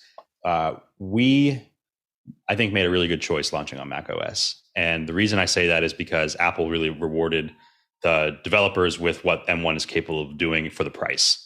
So the fact that guy can go over to, Costco and buy it for $500 something and have 7, 8 outputs at 1080p on that device. I think that was the right choice for us. And we take advantage of a lot of what Apple Silicon makes available in order to be able to hit what we can hit. And as I said, we're going to meet or exceed what Zoom Rooms is doing with how many outputs ZoomISO will be able to do. I feel like that that was the right choice for that. And if you need cross-platform controls, again, Zoom Rooms is going to be available to you to do that. So it's not that we turned a blind eye to cloud or Windows or anything like that. We're giving you more capabilities in Zoom Rooms if you need that form factor. ZoomISO is really about like flagship, like how can we really take advantage of the latest and greatest available, and for us that requires us to tie into M1 in order to be able to really push it. Next question. Josh Kaufman, Pittsburgh, back again with, are there plans to enable NDI capture in Zoom Rooms inside breakout rooms in parity with ZoomISO's feature set? I can definitely take that one. So I have a request for everybody on the show or everybody listening. If you need NDI in breakout rooms in Zoom Rooms, please send in a support ticket. I know it seems weird because I totally understand the need for this request, but it really helps us to understand the whole story. What exactly are you trying to do? How many of you are there? Like, it helps us make the case. And so the Zoom Room team asked me to ask you that if this is something that's important to you, please come tell us why. We have a whole new support website right now that makes it really easy to send in a ticket. And if everybody who was listening to the show did it, I think it would really accelerate the time to market on something like that. We need to understand the use case. That's what the Zoom Room team asked me to come back to you to say. And so that's what I have now said. And should we say zoom.us//feed? That gets us to tell us about Zoom. Is that the best place to? This is what we welcome your ideas, requests, and comments about Zoom. Is that the? When you're signed into Zoom.us, you have a dedicated support page where you can send in tickets, and then you can do this as a feature request ticket. I'd file it as a feature request for the breakout room support for Zoom Room NDI. All right, so log into your Zoom account, go to your support, and do that. So we will be testing everybody later. We expect everybody to go out, make that request that we want. We would like NDI in breakout rooms. All right, let's make sure we do that. Room, yep. Let's make that in Zoom Rooms. In Zoom Rooms, we want an NDI output. All right, next question. Grant Whitehead in Adelaide, Australia, here on the panel. Is it possible to get clean display feeds, not NDI, out of Zoom Rooms? Go ahead, Sam. No. NDI is your clean feed. Outside of that, you do have your 3 screens in Zoom Rooms. There's a lot of things that can happen with those because you can get like the native gallery, some stuff like that, but it's not going to be completely clean. It's going to have the name, the little signal icon, mute icon, stuff like that in the bottom. If someone who is video off talks in the meeting, it will pop up saying they did that. There is the possibility of chat, though that can be turned off. And then the other thing with Zoom Rooms is if someone shares screen into a meeting that a Zoom Room is part of, it is not possible not to have that content on one of those 3 screens. So if you were to have a situation where you have a triple screen Zoom Room and you want to get outputs out of it, and you're using a content share as some form of back channel for production, or otherwise you're getting it, you don't want it to take up a screen, no option. It's going to be one of those 3. So the actual screens of Zoom Rooms still have applications. My team still does use them for some stuff, but there are some limitations. And the short answer is no, you cannot get straight clean feeds from those 3 screens. Next question. Jason Panks in Nashville up next with any changes or updates for Apple Silicon Macs. Go ahead, Andy. Yeah, so we now have universal binary support on ZoomOSC, which means that if you download ZoomOSC 4.1 and you run it on Apple Silicon, it will not run in Rosetta, which is really exciting. And again, that will also apply to ZoomISO, and it might be a little more helpful there. Next question. Josh Kaufman, Pittsburgh, right back with Zoom Rooms and ZoomISO are not currently supported in Zoom events. Does this limitation also currently preclude standalone webinars and meetings created on a Zoom events account? Go ahead, Sam. So what I wanted to start by clarifying is that when you have a Zoom Events license, that is a add-on license. When you have a Zoom Events license on your user in your Zoom account, you can still schedule meetings and webinars that are not part of Zoom Events. Right now, ZoomOSC, Zoom Rooms, there are some ways to get Zoom Rooms in, but ZoomOSC, ZoomISO cannot join Zoom events. If there's a meeting or a webinar that's scheduled by that user, doesn't matter. But if it is a single session Zoom event, that's a meeting or a webinar, but it is a Zoom event, that's the distinction and the limitation. Go ahead, Andy. Yeah, the only thing I wanted to add is that there are a couple of workarounds for getting Zoom Rooms around into Zoom events, and you can read up about that on the support site. And again, make noise if this is something you want. Next question. Taylor Sunderhouse in Cincinnati, Ohio. Up next is ZoomOSC going to become a Zoom licensing option in my Zoom account for the Pro version? Go ahead, Andy. So ZoomOSC and all of the Liminal applications remain licensed and distributed in the exact same way that they were prior to us joining Zoom. And that's you're getting the same support team. That's through Sam's org. You're getting the same download links through the liminalit.com domain. You're having the same purchase through the FastSpring store. Everything remains exactly the same. Yeah, and Taylor, you were going to add? Yeah, I was just going to add, I didn't know if that was a future thing, a future roadmap. Are you going to integrate it, or is it still, it's just always going to be separate on a Liminal site? I didn't know if that was I don't have anything to add on that at this point. Okay. But it's all through Liminal right now. Yeah. Next question. Craig Gibson in Washington, D.C. Will ZoomOSC now be able to join meetings that require an update to the current version? Go ahead, Jonathan. So yes, short answer is yes. Because it's been updated to be reach parity with the current Zoom meeting version, you should be able to join any meeting that has those restrictions. Now, there's not a single restriction in the settings that will prevent those from joining, but there is certain settings that you can enable to your account for your meetings, which will restrict who can join. So for example, previously, if you had enabled the ability for waiting room participants to message back to the hosts, that would require a higher Zoom version than the old ZoomOSC, and ZoomOSC would not be able to join the meeting at all. But now you can join the meeting and it will work. Andy? Just wanted to clarify what to look for when you're determining if a setting is going to require that. There's a little flag. So it used to be, if you go back a while ago, that the minimum version enforcement was an actual setting that you would set up for the account. It could be a user level setting or an admin level setting. Then you could actually pick a Zoom version that everybody had to update to.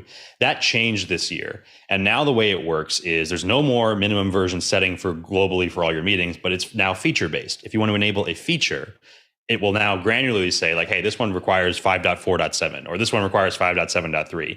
And as you turn those on, you're raising the minimum, and it warns you with a little flag that says V next to it on the web domain. And when you turn that on, that's going to be upping the minimum version as you enable those features. And we warn you about all that through the web portal. And as Jonathan said, it used to be the case that if you passed the ZoomOSC, well, actually, it was even worse than that, that because ZoomOSC wasn't based on the Zoom client code base, any setting of minimum inversion, regardless of whether or not ZoomOSC actually had the components that would have worked with that feature, were blocked.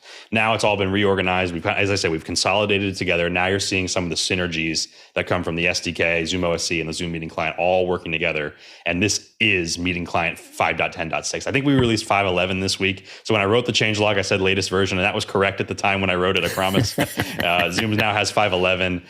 It's a lot easier for us to, but I don't think 5.11 introduced anything that has that flag. So I don't think there's anything to worry about there in terms of compatibility. But yeah, this is meeting client 5.10.6 with a couple of changes and obviously all those ZoomOSC features. And I think we should all force upgrades all the time so we can flatten the curve. just if we all do it, it's just a couple people here and there that have to constantly move forward. Next question. Greg Gibson in Washington, D.C. right back with, is there any potential for a companion module to manage Zoom Room pins similar to ZoomISO? Go ahead, Andy. So technically, this would be the same question as like Jonas had asked, like, is there an API for managing pins? Again, not today. There are new APIs, and we're in phase 1. This is not the end of the story. Next question. Jeffrey Powers, Madison, Wisconsin. How does the ZoomOSC software update process work? Go ahead, Andy. So inside of, well, it's different between Windows and Mac, but on Windows, for example, if you go to the like the About page or whatever inside of the Sidecar application, at the bottom it'll say your ZoomOSC version, and then it will say latest ZoomOSC version. And you can click on that, and it will bring you to the website, and you can download the application from there. It's not an in-place like installer from within the ZoomOSC app. You actually go and you download a separate package, which comes with this new documentation and all of that bundled with the app. You can install it into a separate location if you want to have both available to you, or you can uninstall the previous version and install the new one automatically with the installer. And that's true for both Mac and Windows. The DMG system will tell you, do you want to replace the setup installer on Windows will ask if you want to, it'll automatically uninstall the previous version. If it's there, if you choose to write the new version to the same folder as the old one. Next question. Claude Miguel Lopez Waterman says, is it possible to use an SSO, single sign-on, with this new update to ZoomOSC? Go ahead, Andy. Yeah, basically any way that you would sign into a Zoom client, you can now sign into ZoomOSC with, which is super exciting. The only thing that I'll add is that, again, the reason this works is because you're adding it as a marketplace app to your account. And if you live inside of an organization where your IT department has restricted what apps you can and can't add, you have to ask them to add that to allow you to add third-party apps to your account. That's true for any third-party app that you would add in there. And I don't think anybody is going to be in a situation where they used to be able to sign in and now they can't sign in because their IT department needs them to allow it, because you could never have signed in with SSO in the first place with the previous version. It's just that now you can sign in with any account you want, but in order for that to actually apply to your account, if you're in an enterprise business setup where those rules are enforced, you might have to send an email to the IT department. Bake them some cookies. It'll go okay, I'm sure. Chocolate chip cookies. All right, next question. Grant Whitehead, Adelaide. Compare Zoom feeding into NDI, feeding into SDI versus ZoomISO feeding into SDI. Go ahead, Grant. Yeah, I didn't know how to write it, but at the end of the day, I want to get those ISO feeds into an Atem, an SDI. And so with all of this awesome NDI, maybe at high expense, you could buy a bunch of the, standalone NDI to SDI converters and do it that way, or be using ISO and using Siphon and things like that. So I'm just interested in how you think that would compare. Yeah, definitely. I mean, the hardware I/O is definitely something we care a lot about. That's why we support it in ISO. That's what's used to produce this show. I typically sort of frown upon the idea that people should be taking Zoom Room NDI outputs and doing anything other than NDI with those outputs. It's a lot of expense, as you noted, to buy all those adapters to HDMI or to SDI. The philosophy of ZoomISO was if you need HDMI outputs, you can take over a full screen display output. You can go into an Atem. If you're trying to go into like the desktop Atems, if you're trying to go into SDI, you have the connection through Black Siphon to get out to the Blackmagic cards directly.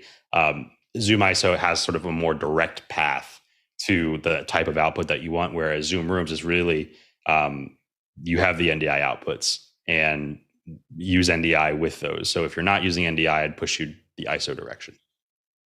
Next question.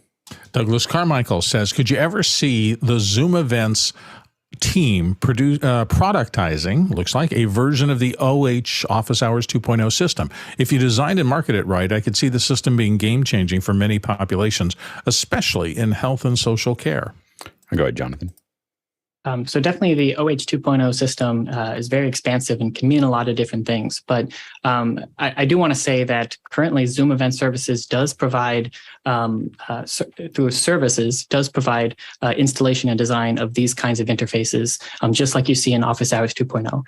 So whether it's a custom chat features, overlays, ZoomISO contribution systems, and having that tied back to a central controller, all of the components within Office Hours 2.0 are available through services. So if you're interested, reach out to Zoom Event Services. Myself, I'll probably meet with you and talk through. But again, this is something that all the components are in place. And while it would be interesting to take this as a productized version, the truth is that there's a lot of need to adapt and to solve problems on an individual basis. But happy to chat with anybody about this. And I want to be clear that we want Zoom to look at what we're doing here as a use case, not so much the code or productizing, but we want as many people taking advantage of what we're learning here as possible. The goal behind 2.0 is really to, we're a nonprofit. We're here to do this thing. We're doing our thing and making it work. And everyone is trying to figure this out. But the goal is that everyone, Zoom, other people, all learn from what we're doing, learn things that they like, learn things they don't like, learn what's working and not working, and then figure out how to customize that for theirs. Our goal is to move this conversation forward of, a global conversation where no one's left out. Go ahead, Andy.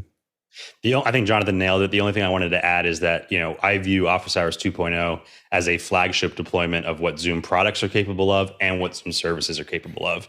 Because you'll recall that, Jonathan and I built the original 2.0 infrastructure. That design thinking now exists inside of Event Services as a service that you can commission. And again, the products are continuing, as you see, to improve and focusing on making that workflow easier, simpler, more scalable. But I look at 2.0 already as a flagship of what's capable on this platform.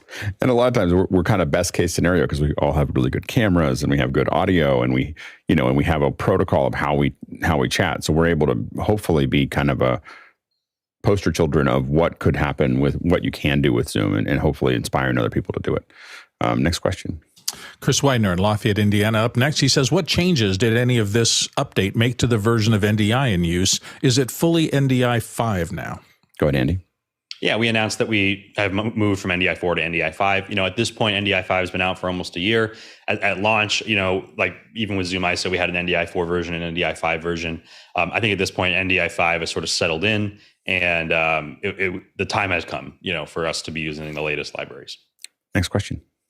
Josh Kaufman in Pittsburgh, Pennsylvania says, with the update of more than 3 pins available in the Zoom Rooms update, will there be capability to output to 4 more HDMI screens if the Zoom Room machine has more physical screens? I honestly don't know. Again, production is focused on the NDI outputs versus the physical outputs because the NDI outputs are clean. Yeah, go ahead, Josh. Okay. So is that something that we could request? AKA yeah, you can request anything clean HDMI feeds, and having the ability. I'm thinking a lot of people have HDMI workflows that this would go right into it. The problem is they're not clean and there's not enough of them. Well, and why wouldn't you use ISO for that? To get the clean feeds? For the Atem into the HDMI into the Atem. You can do that with ISO. Yeah, you can. If you run a Mac Mini, and this is like the Fenwick architecture, which we've gone back and forth about, and I have some more things for you soon. Don't worry, pal. But the idea of ZoomISO having these HDMI output capabilities would allow you to natively go out of if you're on an Intel Mac and you have that many outputs natively, if you're using display link adapters or things like that, and you have enough CPU overhead, maybe if you're on like an M1 Pro or something like that, or the Mac Studio, you can absolutely get a clean HDMI output from ZoomISO. And that's, again, the philosophy of ZoomISO was outputs in whatever way you need them and clean outputs at that. So that's a differentiator where Zoom Rooms is really a hybrid teleconferencing product with production features in it that we're expanding right now. But the line that was drawn in Zoom Rooms is that the NDI outputs are where the production folks play. And then the screens they're not clean outputs. They're designed for being useful for hybrid teleconferencing. Go ahead, Chris. When I listen, but by the way, Andy, Great job. When I listen to things, I'm always listening between the lines. When Sam earlier said, "No, you can't have it," Sam was very definite about that. Not mean, not stern, but just nope, you can't have it. I'm assuming there's something written into the code that makes it so they don't want to have that to be a feature. Like it seems to me, just as a user, can I just go click and turn that off? But I will say, Josh, that the number one reason to moving to ZoomISO with a Mac Mini and an HDMI workflow, and please, Andy, please tell me you guys actually call it the Fenwick architecture in the office. Yeah, of course. That would make my day. But the number one reason for using ZoomISO over Zoom Rooms is it's cheaper. It's just cheaper. You don't have to pay for a Zoom Room. Now, and I also have faith, Andy, a year ago you said, we're going to be able to do, I think it was a year ago, maybe not quite a year ago. You said, we're going to get isolated audio. So I'm still believe that's going to happen. Go ahead, Sam.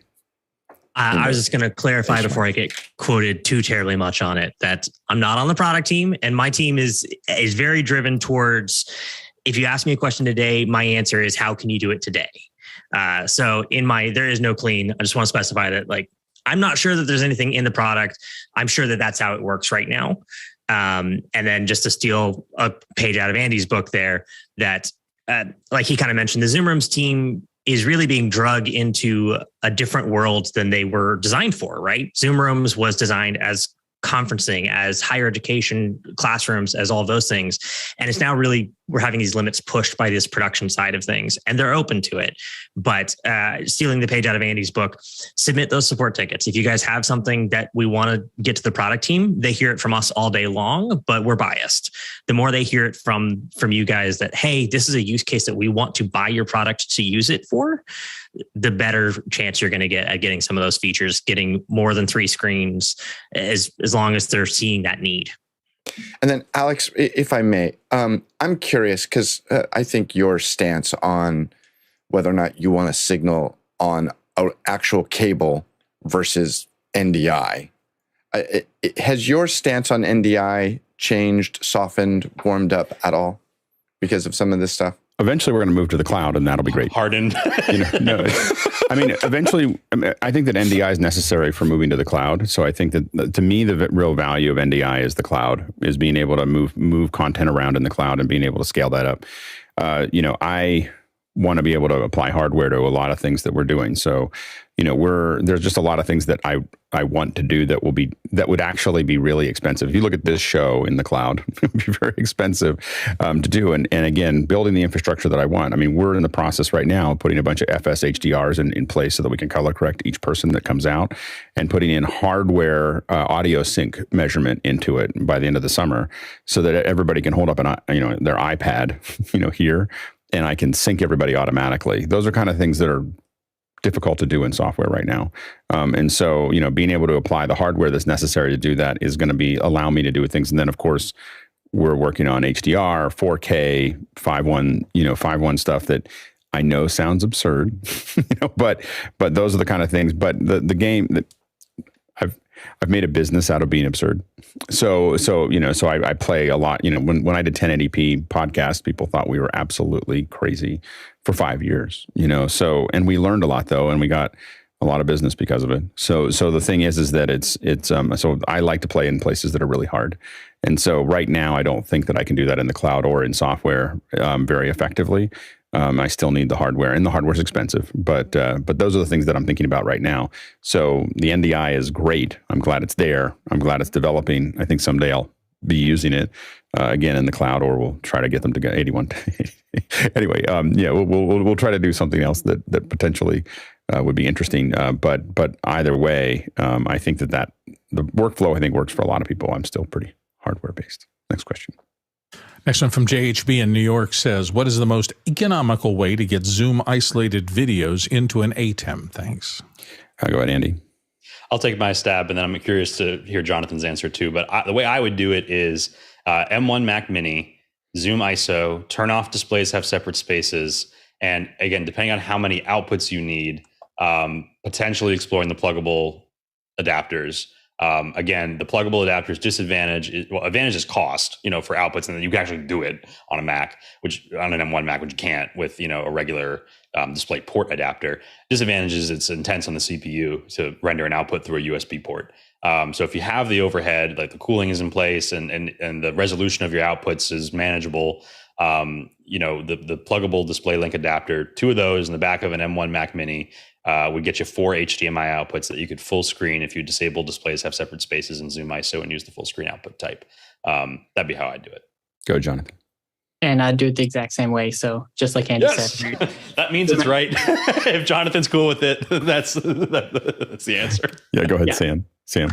The only bit I'll add is that I would do the same thing, and then I would do it at 720 instead of 1080. If I'm having any issues with those with my CPU and all that, I would be running everything at 720, because after I've already gone through Zoom, the difference between 720 and 1080, when I'm already taking that and most likely putting it into a box or something, is a worthwhile sacrifice to make sure that I'm don't end up choking my CPU halfway through the show and sync goes to hell and I'm dropping frames like crazy and it's all over.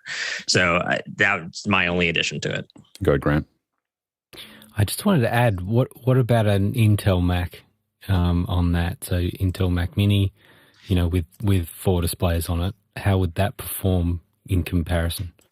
I think that would work, and considering that you don't need to buy the 2 pluggable things and you could get 2 cheaper display port adapters, the pricing might work out similarly. I just feel a little weird about recommending somebody buy an Intel M1 Mac Mini in 2022. Go ahead, Chris. I will say, Andy, I still have issues. I can only get 2 1080s reliably out of an off-the-shelf M1. 1080s. If I plug in the second pluggable, it's all wired into my switcher. The resolution drops in about 15 minutes. As I started looking at other solutions, like the studio or whatever, it dawned on me that the cheapest way to get 2 more 1080s is buy another Mac Mini.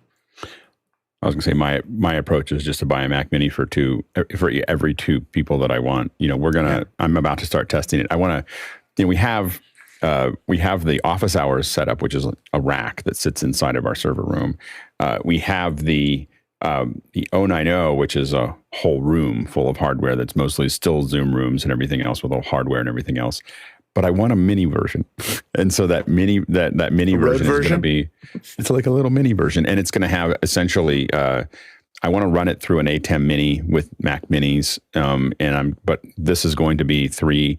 I'm actually designing it only for 6 people at a time, like these little things. And it's just 3 Mac Minis with 2 HDMIs out of each one of those into the Atem mini. And Andy looks at me like, I'll be honest, I wouldn't do it that way. To be totally honest, what I would say is that with only 2 outputs, your minimal advantage over just running a regular Zoom client in dual display mode and full screening it.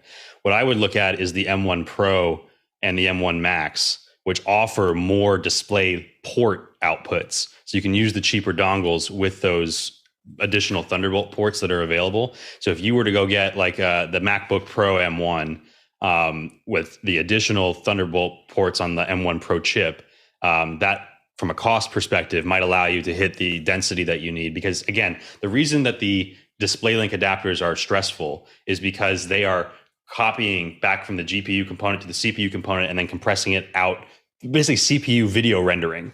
Right. But that's only done because the M1 artificially locked down, to the 1 additional output. But on the higher end M1 variants, you have more physical display outputs available. And I think that it would be more cost effective for you to buy one of those laptops and the cheaper display port dongles and do it that way than it would be just to get 2 outputs per Mac Mini. Because I will say the math is, I'm not sure the math. I don't think so. I don't think the math works out. That's the reason I'm doing it with Mac Minis. Well, the main reason I'm doing it with Mac Minis is I got them laying around. But the funny thing about it is the Mac Minis cost me about $1,800 all in for 3 of them. And the laptops that are maxed, or my my studio is more. so it's actually less expensive to just keep stacking up 8 gig Mac Minis than it is to when I add them up to that, it may be less compact, So it might be better to have a laptop, but it's not. I don't think it's cheaper. But yeah, go ahead, Guy. Yeah, I might want to look at Apple TVs running Sienna as well. That's only like $169 per pull, and if I'm pulling 7, so there you go, 7 times 149. That's not too bad. It's just the latency, but maybe I guess it doesn't really matter. No, you're not going to see much latency. That'd be funny. I'm sorry. There's something funny about stacking up about a bunch of Apple TVs with NDI out to. That has to be done just to see what happens. I mean, it must be done. You were going to say something, Sam? Yeah, I was just going to circle back on how important the density conversation is here, because density is not all about, how many links can I get in a single Mac Mini, so I only have to buy a Mac Mini. The other piece is it's about sync. And anytime you have multiple computers joining, like we have here with a meeting, and you have multiple computers each pulling out feeds. I know we're actually doing that in the office hours, but this is a big thing that is it's a big issue for me potentially, because you have a lot of potential for each of those machines to be out of sync with each other as they're pulling those feeds down.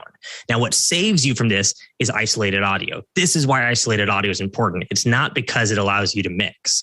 It's because it allows you to divide and conquer and not have to have that density down in a single machine. So anyone who's looking at doing multiple machines from a single meeting. Now, we also talk about like the 090 studios where you guys are in different breakouts. That's a totally different conversation when you're pulling from different spaces. So sync doesn't matter. What I try to avoid anyone ever doing is pulling audio from one machine and video from another machine. That's what we really want to always avoid whenever you're using Zoom, because time is not a constant in Zoom world. Right. Next question. Douglas Carmichael's up next. Could ZoomOSC automate restarting a meeting if the meeting ended abruptly? I think that would be helpful for keeping something like after hours running. Good. Andy? So as of 4.1, Alex could theoretically sign in as himself with the owning account of after hours and then just have a little, Isadora file running in the background that's like, if I got the meeting closed OSC output, send the meeting start, command. That's good. And it would make it after hours invincible. Yeah. That's perfect. That's perfect. Next question. Jason Panks, Nashville. Is ZoomOSC and ZoomISO pricing the same? Go ahead, Andy. Yes. Go ahead, Jonathan. Anything to add to that? Yeah, I'll just remind what the pricing is. So it's $249 for perpetual for ZoomISO, and it's $35 a month for ZoomOSC. That is a subscription. Next question. Douglas Carmichael, in the event engineering job postings I've seen on the Zoom website, it mentions competency with Isadora. Being that Isadora has not been used much outside the academic theater community, do you see that as a barrier for someone entering the field? Go ahead, Jonathan. I think that's a very good question. Simply, I'd say no. I don't think that you should see it as a barrier. Isadora is certainly a very helpful program to learn, but I want to say it's less that it's the program that's helpful to learn, but more the mentality behind learning Isadora. If you can master Isadora, there are a few programs that you can't master. The way of working with nodes, and a lot of things are moving towards nodes these days, right? You've got color grading is now done through nodes, compositing has been done through nodes, even working with game engines and Unreal Engine, which is definitely has some signs to be the future of a lot of video production. All of that is done through nodes. And so having that foundational workflow through Isadora is very important. So I would encourage you not to be discouraged if you don't know Isadora, but go ahead and try. It's a lot of fun to play around with. And when you start to see the data values moving back and forth, it gives you ideas and it helps to inspire creativity. Go ahead, Andy. This specific question is looking at a job posting on my team. And so I'm looking for software developers, but I'm looking for developers who understand the world that they're going to be developing for. And this Isadora recommendation, look, if I find a software developer who has extensive Isadora experience, I want them on my team because they know how to think through these problems, as Jonathan said. Again, I also disagree with, if we go back, 3-4 years ago, sure, Isadora, academic theater, that's exactly where it lived. Today, Isadora is running the most complex Zoom events in the world. And that was one of the things that I think we were kind of transformative with and maybe ahead of our time with as Liminal, identifying Isadora because of its video and data capabilities together in a single app with the ability to create bespoke control surfaces as a solution to the world of events in general. Again, it's something I came to with because I had that academic theater background. I knew about the program from there, but then I thought, oh, I can use that solution to solve this problem. And we've seen that really explode. And Isidore is used now as a backbone for all sorts of really, really complex shows. And so as I'm hiring out software developers for my team, it's not strictly speaking a requirement that you have to know it, but if somebody did, that would be a really important sign that I want raised to me by the hiring manager. Yeah, the brain, for those of you watching, the brain that runs this show is sitting on Isidore. so we definitely agree that it's important. I just want to remind people that we weekly get to hang out with Elle from Isidore from Tech. My brain's going to stop. Tricotronics, yeah. Tricotronics, and so there's an opportunity to learn it here, and I would highly recommend taking advantage of it. Elle is amazing. And it's just it's a really incredible special opportunity that usually costs a lot of money to learn those things. And so he's on this Thursday. I had to change the time, but this Thursday he'll still be on at 2. But from then, starting next week, it'll all be at right after the Thursday show at 9 a.m. So it's a little bit earlier for him and a little earlier for us. So we kind of moving that up. But we're really excited about that, and we hope that more people take advantage of it, because as we learn as a group, we will all learn faster together. And so it's just a matter of more people understanding how Isadora works, so that there's more of us that can trade notes amongst ourselves. So I would highly recommend checking out those second hours. And then the last question for the day. Douglas Carmichael gets that honor. Would Zoom Events Management ever think of starting an internship and or shadowing program for those passionate about this new field to enter the industry and help break the HR barrier? Go ahead, Andy. So I can't speak for Zoom Events Management. That's a different team than mine. But what I can say is that Zoom offers what's called our Summer Get program. It's an internship program. And I actually have some interns working in events engineering this summer with me, getting exactly that, the orientation to the world of production and how we build tools that solve production problems. I don't know if the services org has anything similar to that, but the Get program at Zoom is a wonderful internship opportunity. So if you see, aspiring young people who are in school or they're just getting started, that can be a great way to come spend a summer with us and, come to the San Jose office and get your hands on some production hardware. We did a tour of our executive broadcasting center with our interns yesterday. A lot of really insightful questions. I think it's really exciting to see people coming up in the area, and Zoom definitely supports that. It's great. Andy, Jonathan, Sam, such a great opportunity to have you here. Thank you so much for joining us. Of course, and look forward to coming back. Yeah, we definitely hope to be stopping by more often. A really exciting summer ahead of us. Yeah, we'd love to have you. Just give me the dates, and we'll have you on. You're always welcome to be here. I think that now that this is out, a lot of us are going to be kind of banging on it. So the more often you can come back, the more questions we'll have about what we're learning and so on and so forth. So thanks again. And thanks to our producers. Great set of questions. First hour and second hour, keeping the conversation going. Thanks to our panelists. Can't do this without you. And we also can't do it without the great team sitting in the back end, building this incredible show every single day, 7 days a week. So thank you all for your contribution.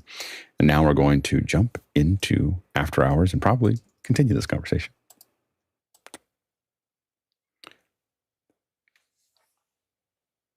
The slow fade.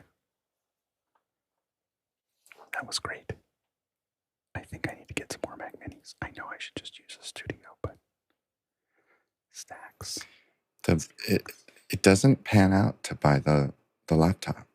I did the numbers. Yes, you can get. This is the whispers. This is the whisper room, Chris. There's no. I was instructed that there's a certain luff that we have to hit. No. And if I whisper, I don't hit that luff. He's ruined everything. Yep, ruined it all. Kick me out. Oh, he left. I think it's cheaper to buy Mac Minis, Andy. Amazon has Mac Minis refurbished for like $500.